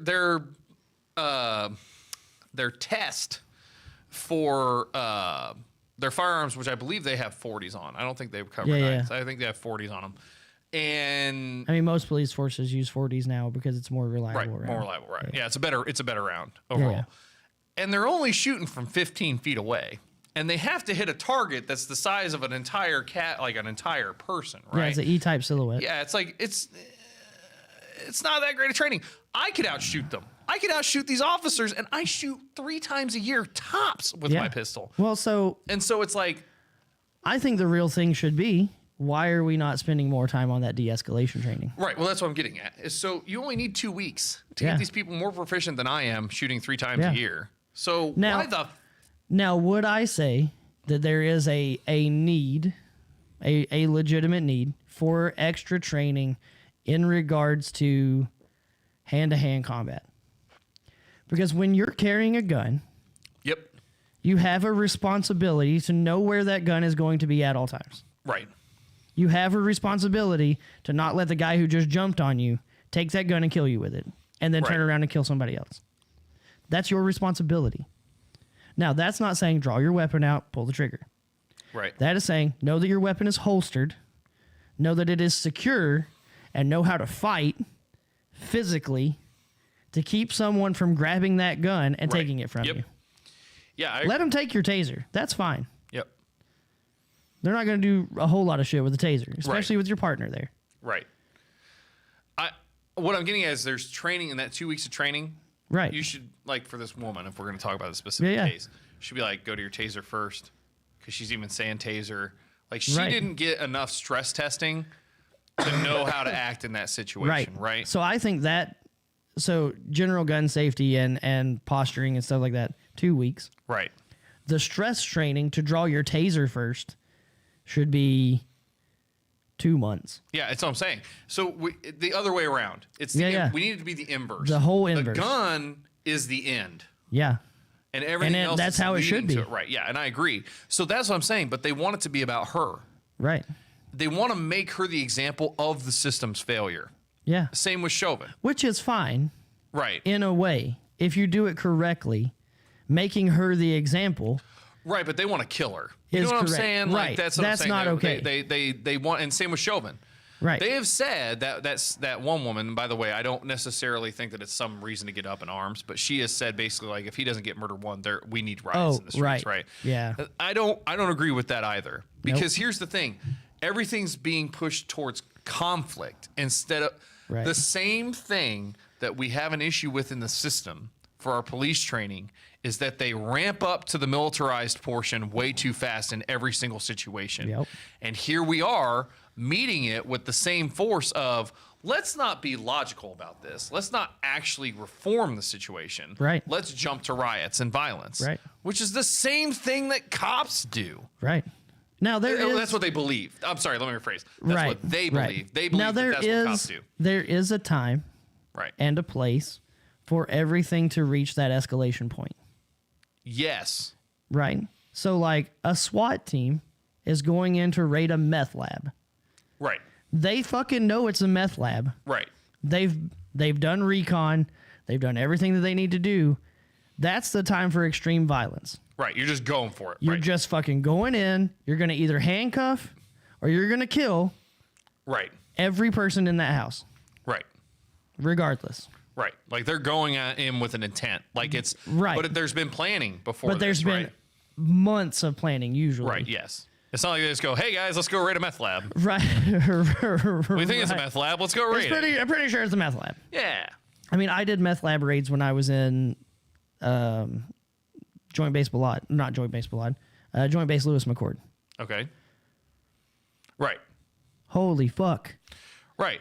Well, there's like situations too where there's like kids involved and stuff. Yeah. Fuck, dude. It's a situation that you go into delicately but with force. Right. You have to have that plan of action of violence. Right. But then there's that little minute part where it's like, well, I just ran into a kid.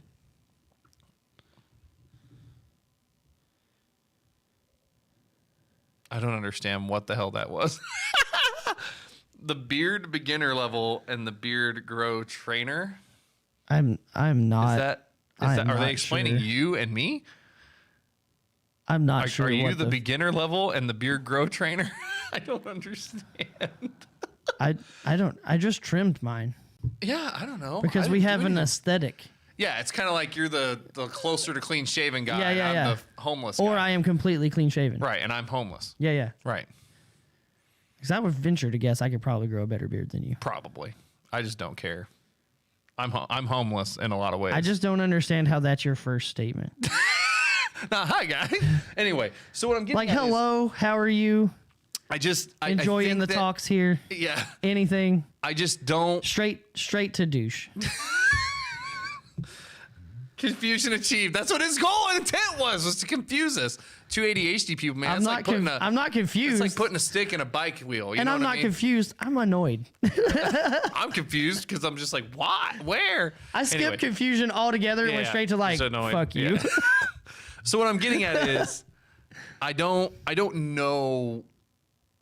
And the worst part about it is that it isn't here yet. Right. It's not going to be here for a while, I don't think. Right.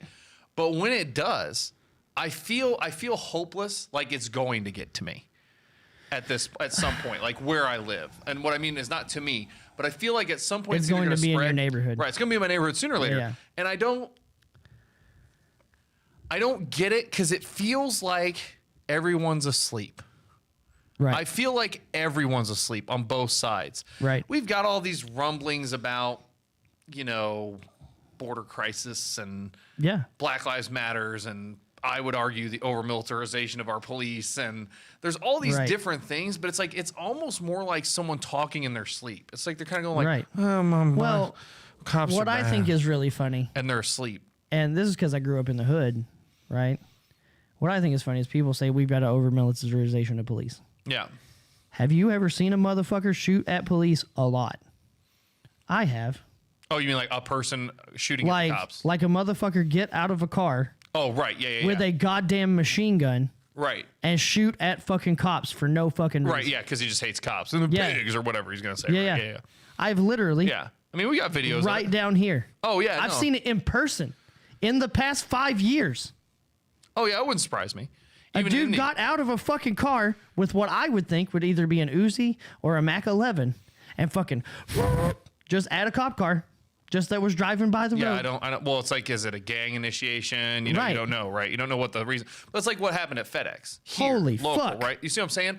Like people. But what I'm saying is like, it's like both sides though. Yeah. Like my dad, sitting at the Thanksgiving table with my uncle, the crazy uncles. Yeah. And the crazy dads and the parents. And they're always like saying this crazy political stuff, right? Yeah. When I try to explain to them that, like, there does need to be reform in our gun laws. Right. Right. They always go to those talking points that they get from people that they know that are in the NRA and all these people where they're like, no, they're going to take our guns away. And I'm like, no, you need to look at everything specifically. And I'm like, you do realize that there are some states in the United States where you can't walk in within 5 minutes and grab a gun and go. But within 2 hours, you can walk in, purchase a firearm, no training, no nothing, and walk out the door. Yep. I was like, now, because what happened? No, it just happened in Beech Grove. Did you hear what happened in Beech Grove like 3 days ago? No. Guy's shoplifting. Okay. In the store guy. Go figure. Yeah, Beach Grove. I mean, literally, it's the Beach Grove. But so, security guard approaches him. AP guy, yeah. He pulls a gun on the AP guy. Woo-hoo. Another guy in the store goes, that's not right. AP guy trying to do his job and bust this guy, shoots at the other guy. I would argue in that case, maybe an appropriate course of action. But here's the problem. He fucking whiffs like 6 shots, okay? So when I look at my parents and I go, listen, I'm very pro Second Amendment. Time out. I don't know the distance. I don't know any of the other details. I just know that he fired at the person with the gun. There's other people. Exactly, right. So that's my point. So he has a firearm. And if you go down that path of like well, fuck, everybody should have a gun. Right. That guy shouldn't have a gun because he just endangered so many more people. Like, and that one guy's got intent on this guy, this guard, the security guard. That's all he's after. Yep. But you got dumb fuck I own a gun. Right. And this gives me the license to kill. And see, he's popping off rounds that he doesn't know where they're going. Right. He's not properly trained. Yep. So when I then say, well, okay, listen, I kind of think that you need to go through a 6-week course before you can get your ability to own a gun. Well, I think you should at least have a license to carry, right? Correct. I purchased a gun here without a license to carry. You should need 6 weeks of training. Yeah. To get your license to carry. And then when you go to purchase your guns, it's easier. Yes, exactly. Switch the scenario. It's just it's easy at the end. It's easy at the end, not at the beginning. Right. And it's just so like you do all your background check, you do all your mental health checks, you do all your stuff, you do your training. Right. Get your license to carry, and then you walk into a gun store, or you're already at the gun store where they did your training. Right. And they say, hey, this is the guns we recommend for you. Yep. Based on your current skill level. Right. So someone in chat has said, I have a license to carry. So in the state of Indiana, this is my experience. This is the only state that I've really lived in where I worried about firearms. Okay. Yeah. In order to purchase a gun, you don't need a license to carry. Nope. Okay. But let's just say that you did. Who the fuck cares? Well, you don't need one in Texas either. Which is where Josh is at. But here's what I'm getting at though. In Texas, it makes it easier. Right. But here's what I'm going at though. The process of getting a concealed carry permit is basically go give your fingerprints to 2 different places and fill out a piece of paper. And then in 2 weeks, you got yourself a license to carry. It's not like it's a process. It's not like you went through training. It's not like it's just, I got your fingerprints on file. Well, my fingerprints are on file because I worked at a bank. Well, my wife has her concealed carry permit for Indiana. I would argue that woman has no idea how to use a fucking gun. And that's what I'm saying. She's in chat right now. So, I know. That's why I said it. Right. So my point is, I can hand her a pellet gun. She would not know what to do. When you're having these conversations, people aren't thinking. It's like I am pro gun. Like I'm very pro gun. I am military man. Give me guns. I've got testosterone. I'm gonna go to war. Right, I want to go to war. Right, I'm that guy. Right. Right. I don't think that my rights should ever be infringed. And if you try to take my guns, I'm going to kill you over it. Right. That's what I'm saying. That's the line. But if we were to just make the laws in that way, I'm not talking about taking guns away. But I also see that we need to have training and proper training. Right. For people who want to own guns and have a concealed carry license or a carry license in general. Because I've seen, so going back, we're going full circle here. All right. To the rape day thing. Yep. There are a lot of women on TikTok, specifically women, who are like, yeah, come after me. Click, click. I've got a gun. And I'm like, on all of their videos, I'm like, look, do fucking not just carry. Right. Yep. Carry your gun.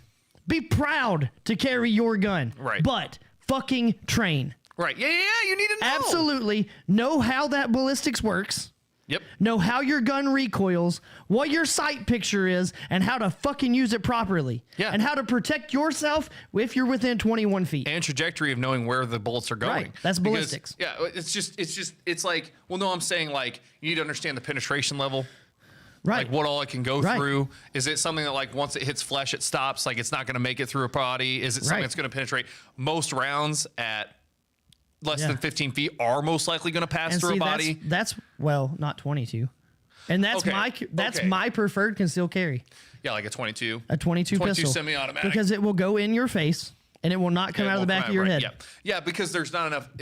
even with the energy, the projectile, the energy gets dispersed in the body, right? Yeah. That's what I'm saying is like, but a 9mm, the most common gun probably sold, handgun sold, 9mm will go through somebody. Oh, all the way through. All the way through. It has way over penetration. Way over penetration, right? So it's like, even with the home defense rounds, the ones that are made to break.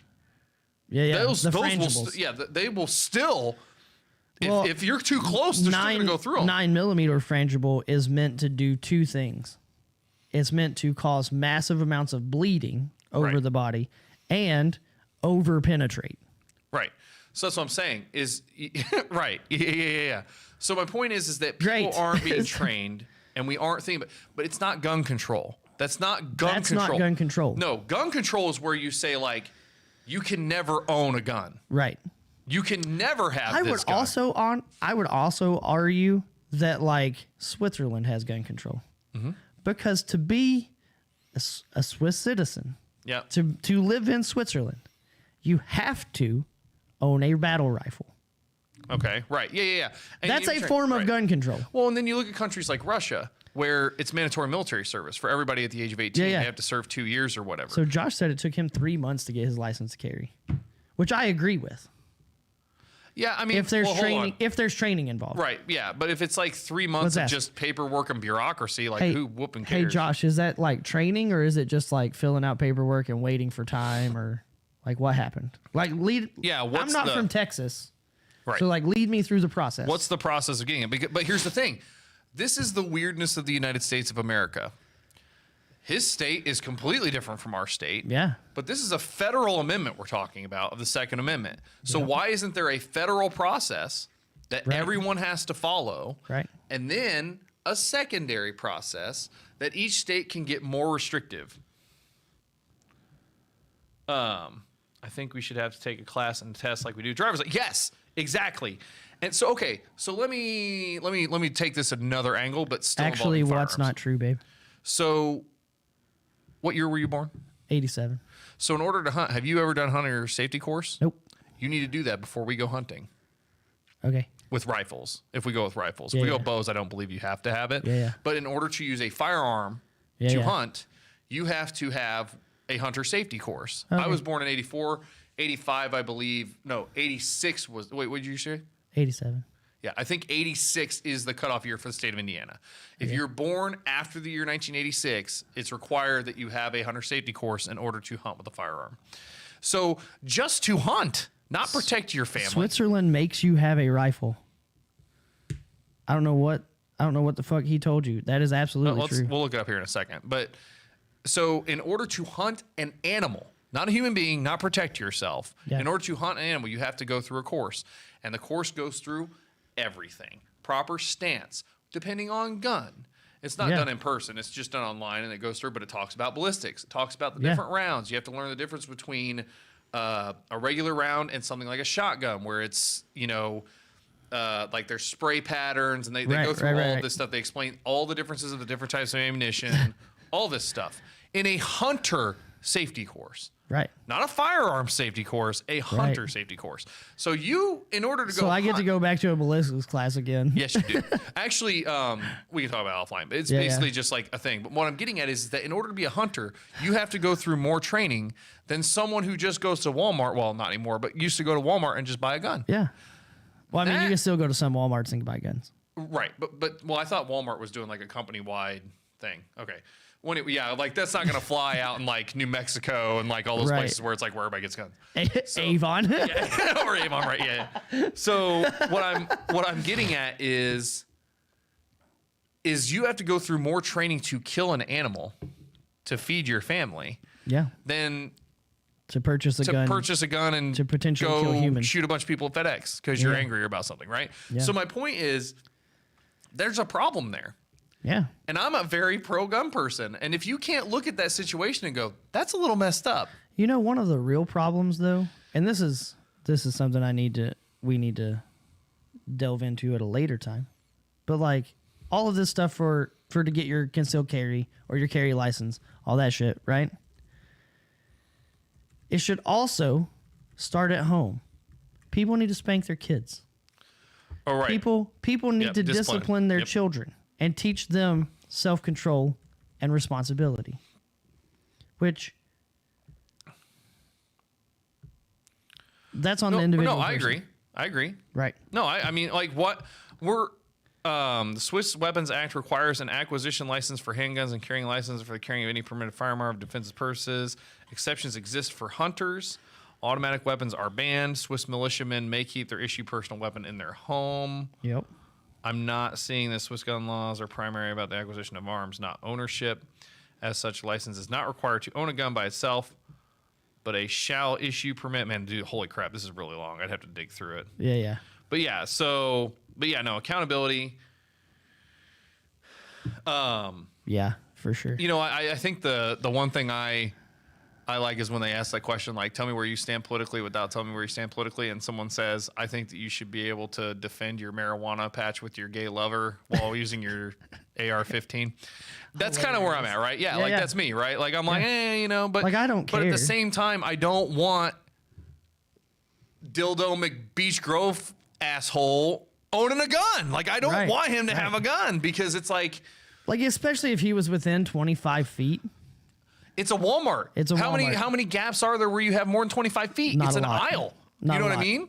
But if he's within like 25 feet, he should not have missed. No, that guy should have been down. Yep. That should have been a one and done. That should have been at a minimum a shot to the hip. Well, okay. So because if he's standing sideways, right? Let's go all the way through. You shoot him in the hip. There's so much bone, it's not going to come out the backside. Right. Yeah. Right. But I'm saying. It's he's such fucked a silhouette, for the rest of his life. Yeah, I mean, well, if you shoot in the gut from the side, that dude's dead. No way.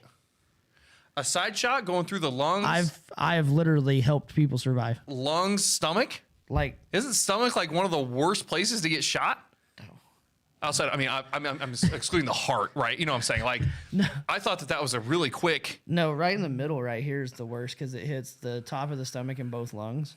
Right, so I'm saying you go through the side. If you go through the side, let's say you hit a little bit low. That's true, yeah. And you only hit... Right, because down there is just a bunch of... And you only hit stuff. intestines. Right, it's just intestines, right, yeah. That dude can walk away. Yeah, he'll poop. He'll poop in a bag, but he'll live. Yeah, well, maybe. Well, right, yeah, maybe. He probably might even be able to shrink the intestines up. Couple good surgeries and he's fucking good. Yeah, maybe, all right, yeah. Anyway, my point is that... But the hips you don't come back from. What I'm saying is that... But then on the conservative side of this conversation... The moment that I start saying, like, that guy shouldn't own a gun, they immediately label me as a commie, gun confiscating piece of shit. And I'm like, no, listen, dude. You can't. And that's not it. Right, yeah. That's just not the vibe, bro. No. Using the parlance of our times, yeah. Right. The real thing is like, he should have training before owning a gun. Before owning a gun. That's it. And it's just not rocket weird. surgery. And it makes me feel weird that I'm somehow like all these Republicans are like, all they do is call us racist. I'm like, all you do is call them commies about little shit that makes sense. It's like, God, you guys just relax. Josh answered our question. He said the majority of the wait time was for FBI background check and fingerprints. But you have to pass a shooting course and take an 8-hour class and pass the test for that. Right. See, so that's what I'm saying. In the state of Indiana. So how long is the shooting course? That's what I really want to know. I would assume. So this is what I was saying. Like, I feel like what you were talking about is like very extensive training. 2 or 3 days. Right. I would say, yeah, maybe 2 or 3 days, a couple hours a day. I'm saying for police because that's what we were talking about. Yeah. Okay. 2 weeks to 21 days to build that muscle memory, to build that habit. Right. Yeah. Right. You're talking about more than just like the operation of a gun. Right. I was saying literally just here's how to have a gun, be safe with a gun, and know when the right time to use a gun is. 2 days. That's it. It's just a couple days. Like I remember I had never shot a gun before in my life. Different. Right. But I had never shot a gun in my life. The first time I shot a handgun, my buddy walks up to the thing with me and he goes, okay, here are the rules. This is how you load it. This is how you're going to hold it. You're always going to keep it down range. Yep. You're going to do this. You're going to do that. He goes, and this is how you aim. He goes, I'm going to pull a target up to you at 15 feet. We're going to see how you do it 3 or at 5 yards, and we'll go from there. And that was the whole process. But now I can pull out a gun, know if I'm handling it correctly, know where the position of my barrel is, being conscious of that. Yeah. The whole process took one 30-minute situation with someone, right? He said, well, it depends on how good you are at shooting. Right. Well, I mean, yeah, but you have to, but that's something you just put time in yourself downrange, right? Yeah.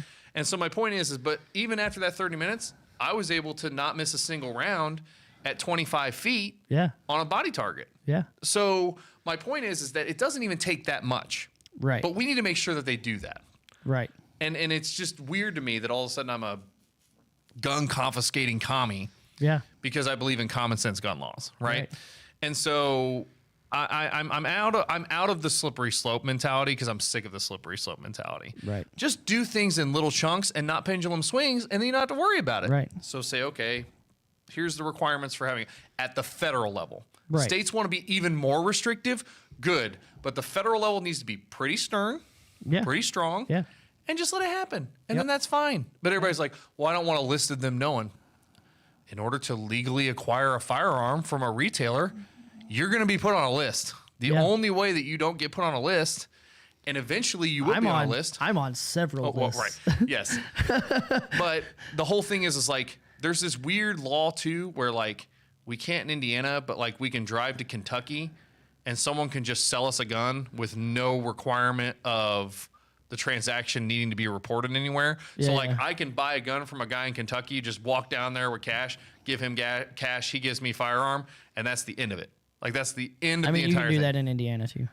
I don't know if you can legally do that. Let me rephrase that. So you 100% okay. Can. So I don't know what the reason is, but there's a lot of guys that go to Kentucky for this reason. Well, Kentucky has one of the biggest firearm shows. That's true too. On the planet. But there's a lot of guys that drive down to Kentucky. Have you ever shot a Vulcan machine gun? Right. Yeah. And then they're like, let's go. Right. Yeah. I haven't personally, dude, but 200 rounds in like a second and a half. It sounds fun and also like it's fucking terrifying. Yeah, terrifying. Right. Yeah, but I mean, it's a gun that attaches to the bottom of a helicopter. Right. Yeah. So like, right. No, it's not even that. It's just. It's like this. And you're like, how many rounds did I just shoot? Okay, I like that. Yeah. So what I'm getting at is all the rhetoric. Yeah. Around everything. This Black Lives Matter protesting, around gun control. Everybody just needs to chill out and just realize that if we were to make small steps, we would get a lot better. When you learn to walk, you don't go into a full sprint. Unless you're my son, apparently. Well, that was how my daughter was. She crawled for 2 days to walking, but she wasn't like, Olympic style running. You know what I'm saying? My little asshole is like, crawl for like 4 months. Right. And then one day he's like, I'm going to walk. I'm walking time. And then the next day he's like full head into the door, fucking running. Right. Yeah. Like, come on, forehead, get your shit together. When you want to learn to walk, you got to learn how to take steps. Yeah. And then you got to learn to run, etc. Right. Well, I mean, let's look at military service, right? We don't immediately get to shoot the biggest fucking gun you've ever seen. Yeah. Right. We don't immediately get to strap on a 50-pound backpack and walk for 26 miles. Right. We have to take a 40-pound backpack and walk for 2 miles. Right. And that shit sucks balls. Right. And then you do that for like a month. Right. And then you walk 5 miles with 40 pounds. And that shit sucks balls. Right. Yeah. Right. And then eventually you can walk 26 miles with a 40-pound backpack. That shit still sucks balls. Right. But you can do it. Right. And you just build up to that. Right. They don't start, even in the military, they do not start us out, here's your fucking gun. Right. You're going to go shoot stuff. That ain't going to fly. Right. Because some fucking idiot is going to be like, gun! What's that movie? What's the movie with the aliens? Starship Troopers? Yes. Where the dude gets accidentally shot, you know what I'm saying? Because they... Yeah. That's what I'm saying. Yeah. But so we go through rigorous safety training first. And most of our rigorous safety training is your finger's on the fucking trigger when it shouldn't be. Right. I'm going to either punch you in the face or I'm going to smoke the dog shit out of all 40 of you until that fucker decides he don't want to shoot you. Right. Yeah. It's this. This is the thing I always tell people. Yeah. Point. Yeah. You just point. Like you have a gun, a fake gun. Or, pew, pew. or you just put the whole hand on the handle. Right. Right. Because the guns that you're talking about. Right. Yes. Right. Yeah. So, they have enough space. Right. Yeah. So that's yeah. I'm just getting at that. It's everything, but it's everything in life. I don't know when we shifted so far from this that we don't realize that small things are the way to go instead of these like when something happens, we go with this like overreaching, crazy, like just go in steps and everything will be better. Mm-hmm. But I don't know. It's just the whole thing. Long story short, I don't know what to do. But we're stuck, step bro. Yeah. I just wish, I don't know, man. It's frustrating because I feel so helpless. Yeah. Because it's not something that I can control what's going on downtown right now. Right. That's going to possibly bleed out to the far suburbs, right? And so I just don't get it, man. There's so many issues on all sides. And for me, it's one of those things I'm just like taking in stride, right? Right. Like I'm gonna worry about me. Right. Yeah, that's all I can do. I'm going to mind my business. Right.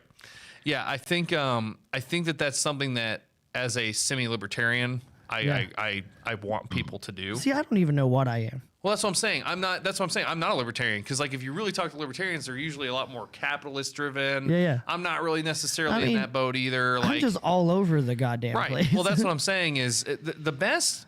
I'm a Mac. That's what the best for those of you who are interested and if you're curious at all, there's actually something called the political compass that I think is a lot better at articulating where you stand than saying like I'm a conservative or a liberal or a libertarian or whatever. There's two axes on it. One is authoritarian versus collectivist, I believe. Okay. And then the other way is individual. No, it's individual and collectivist. Okay. And then authoritarian and libertarian. Okay. And so, or anarchist is what they might call it as well. Yeah. So, and then there's this scale. And then if you look at it, it might be like you're very heavy individual, but you're very authoritarian. Or you're very individual and you're very libertarian. So like, and then they kind of explain. It's a little bit more helpful for showing people like where you stand on things. Interesting. Because it's like where do you believe authority lies? Does it lie with the government, or do you believe it lies with the individual? Yeah, it's I mean, really helpful. Do you know how you can really tell what kind of community you live in? What was that? Go to the store. Look at the shopping carts. Where are they? Yeah, right. Yeah. Right. Yeah, no, that whole shopping cart idea. Yeah, like if you leave shopping carts all over the place, like you can't govern yourself. You can't govern yourself, right? But then there's people that do, and then they don't need to be governed, right? So and then there are those rare ones, and I'm saying that because I feel like I'm one of the rarest people on the planet. You go get shopping carts and put them in the thing. No. I will collect shopping carts on my way into the store. Oh, right, and take them up with you, and take them with me. For me, it's the opposite. Like when I'm going out, if I see a cart, I'm like, I'll grab one and put it in while I'm going. I'll do that too. Yeah, it's fine. But, you know what I mean? You know, oh, there's a shopping cart, right? Dude, I swear to God. Mostly because my brother was a shopping cart. Your brother was a shopping cart? He was a shopping cart. He was a shopping cart. No, he was the guy that pushed him. Yeah. I mean, I've done that job too. And he used to tell me how much he hated having to walk around because of lazy people. Dude, right on the outside of the fucking crosswalk, there's like that little grass patch, so you don't run over people. There's like a cart sitting there. I'll just grab it and take it in with me.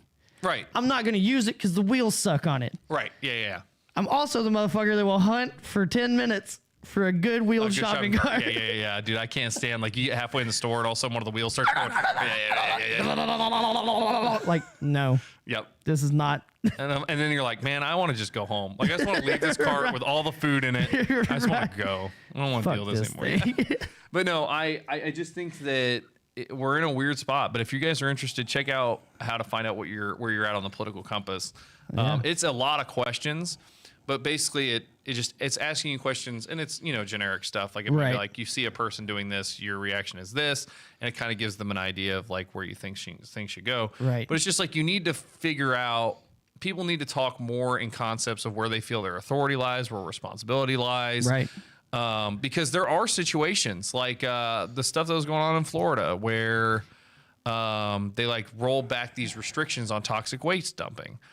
Like there is a need for the government in certain situations where you need a body that has said these are the rules of society. Because you and I have talked about this constantly, like this idea of anarchism is dumb to me because there's a point where someone else living their life, even if it's not like they come to your house and put it in your face, can have impacts. Like if they're dumping toxic waste in the river, that's your water supply for your house. Right.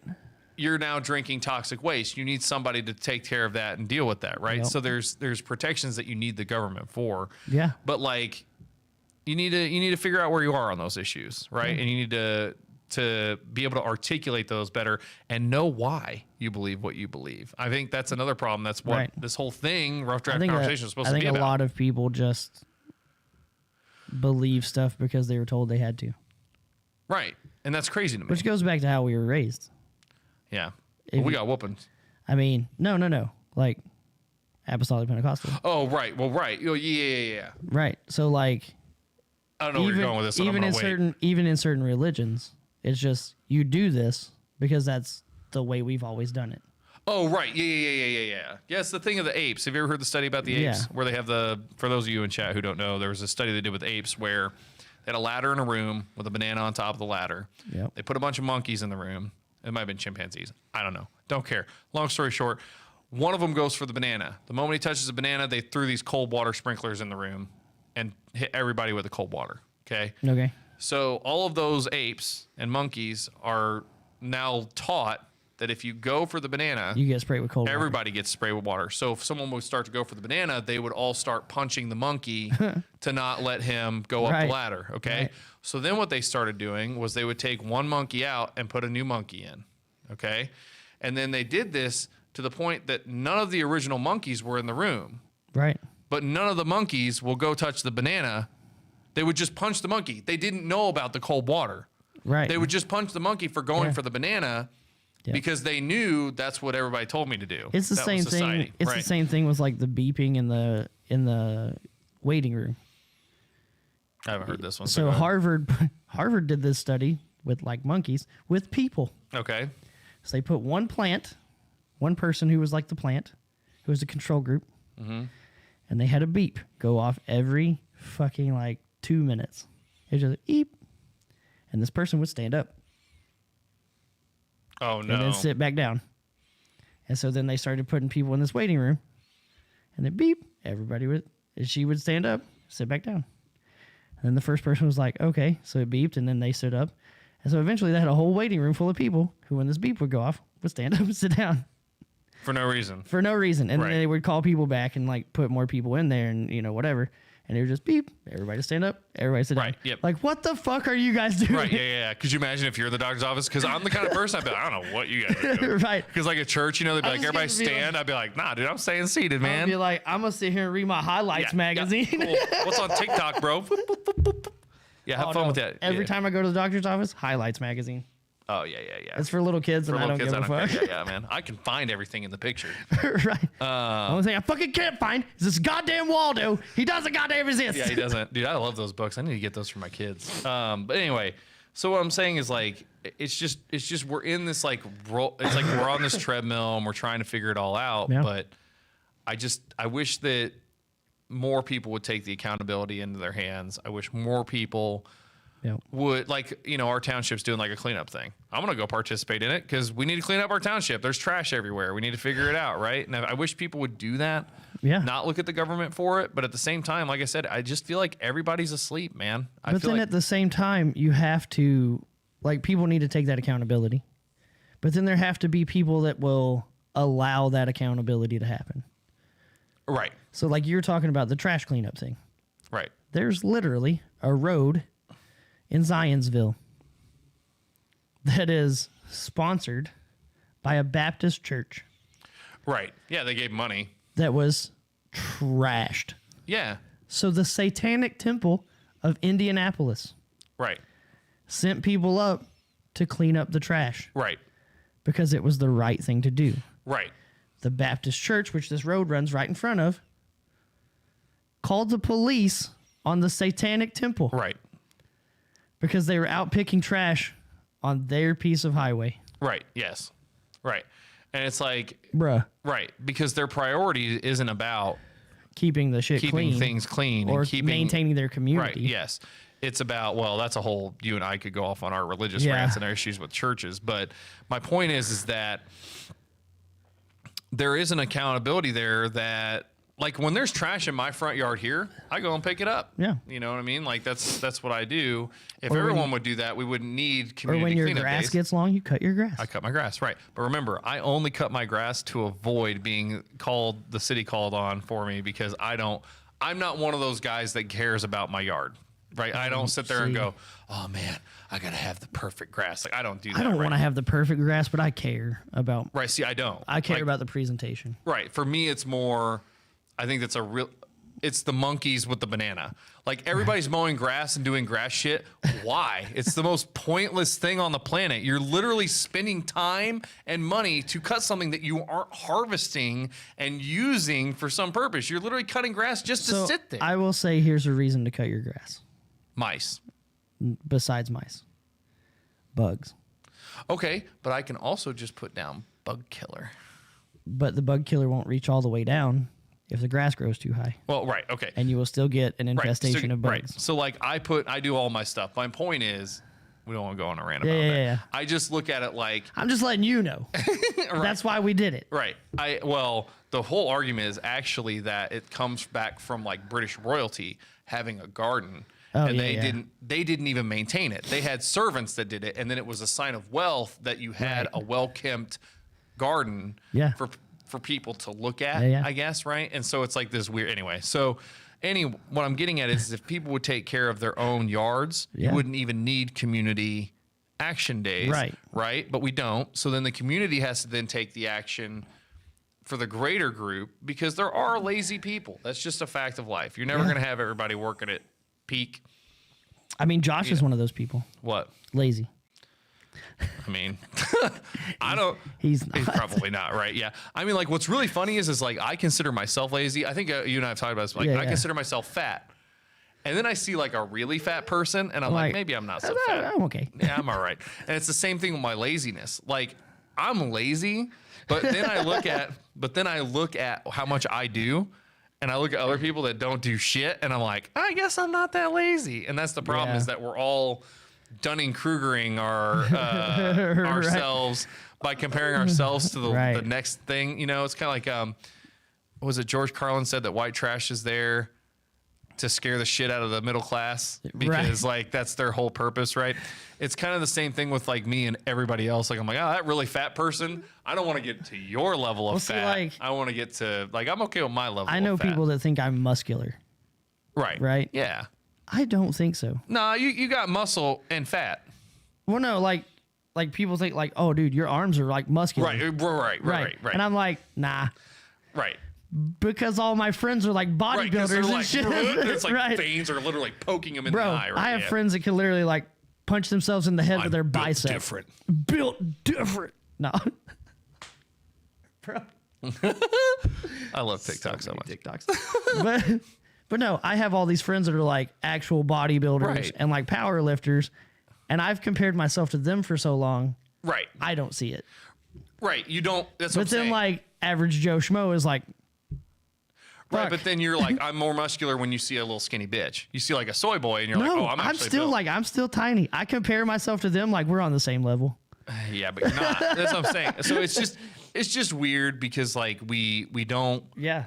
I mean, the big analogy that I think I always heard was like, there's a story of there's a guy on a bike, and they're at an 8-lane or a 4-lane intersection. And there's 4 cars, and they're all. I said you're fucking lazy, Josh.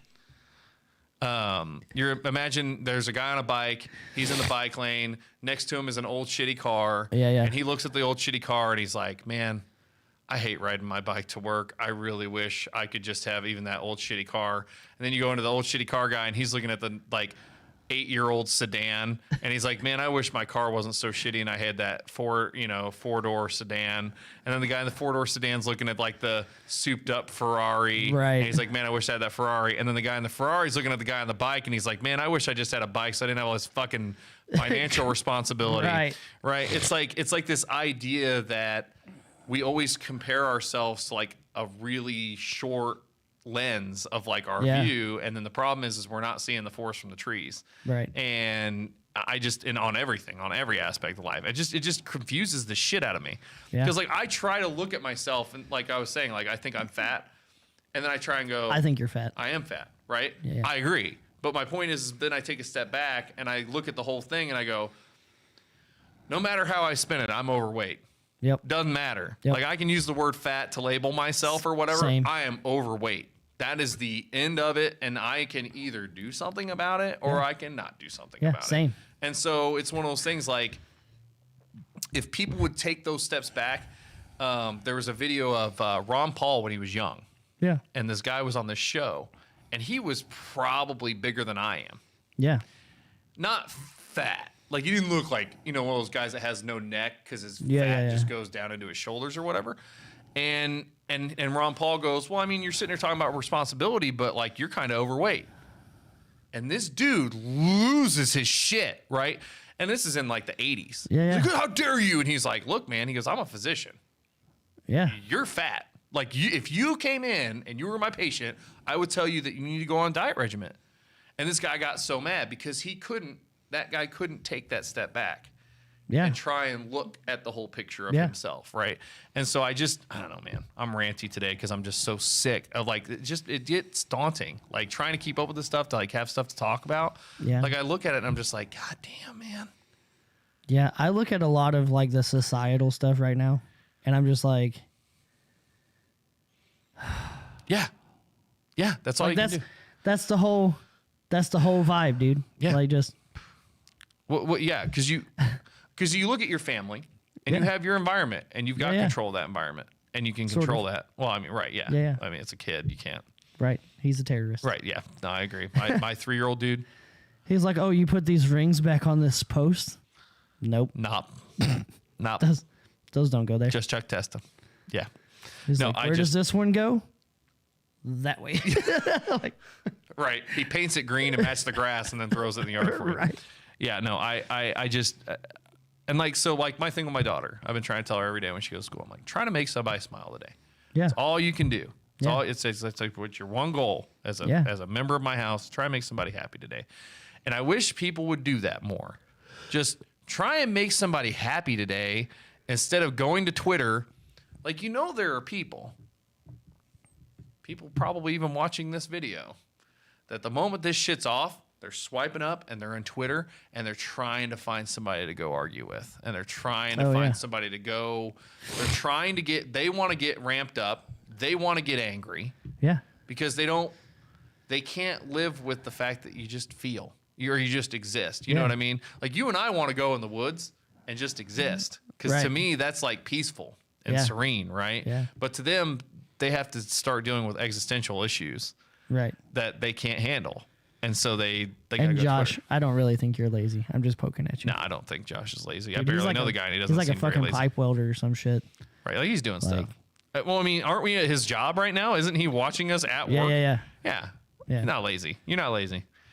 But but once again, I don't know. It's just crazy, dude. I don't think we have anything else to talk about. We went way over on that second topic. By the way, we are ADHD, but 100%. We cover at least two topics. At least two topics with about 15 to 20 minutes of content. We cover so many topics. It's really true. We cover the most topics. Our doctors have told us we're the greatest topic coverers topic there's ever going to be. Did you hear that guy did you guys see the guy on TikTok that orders from fast food restaurants like Donald Trump? Oh my God, it's so good. He's like, I want the greatest fries you've ever had. And I need the greatest hamburger you've ever made. Yep. It's got to be the greatest. Give me the freshest, the absolute most freshest. What makes me sad is the person on the beyond fresh tomatoes. What makes me so sad is that they don't figure it out though. Like they don't realize that he's doing a Donald Trump impersonation, and it's really good. So I wonder if it's just getting lost over the speaker. I don't know. But anyway, I don't know. He's good though. Yeah, he's really good. Yeah. My doctor told me that I should come here and get the milkshake from you. What? Yeah. I was like, good. How are they not getting this? I know, right? Because it just reeks. Like you can't be that stupid. Yeah. But anyway, is anybody in chat anything to talk about before we hop off here? I gotta poop. Yeah. I gotta poop. You seen those TikToks? Yeah. Like they one bite of Taco Bell. Bro, I gotta poop. The coffee cup. Yeah. They take like a sip of coffee and they go, oh, I gotta poop. That's my wife, man. That's like she was like the other morning I was having stomach problems where I just couldn't go. Yeah. And she's like, just go drink some coffee. Boy, was she right. It's really weird. It'll get you. You just all said it's like, oh. It's like the body gets a. I think I pooped my pants. Yeah. It's like it's crazy. It's like the body just goes up. And I oop. Natural laxative has been inserted. Engage the poop thrusters. Reminds me of the N-I-oop girl. N-I-oop. And I don't know this one. Oh yeah. So it was a transvestite. Oh, okay. It was in full drag. Okay. And she's talking and she's like, and I oop, and she like squished her own nuts. Oh, dude, that's the worst, dog. Her face. Oh, her face is so. I have a fun story. Oh God. About my daughter, my youngest daughter. Oh this God. morning. Okay. So. Tooth Fairy. They were all excited. No. So they were all excited about Tooth Fairy because the Tooth Fairy showed up for my oldest. Yeah. So they both got out of bed, excited, and then had to go get my wife and me, right? They jump up. They're all in bed. And my oldest was on my youngest a little bit, like kind of laying on her. And my youngest goes, I have two daughters, goes, stop it, you're on my nuts. Because that's what I say all the time when they're on my lap. Dude, we laughed so hard. That was like an out of the blue. I mean, it's like 7 o'clock in the morning. I'm not supposed to be up right now. And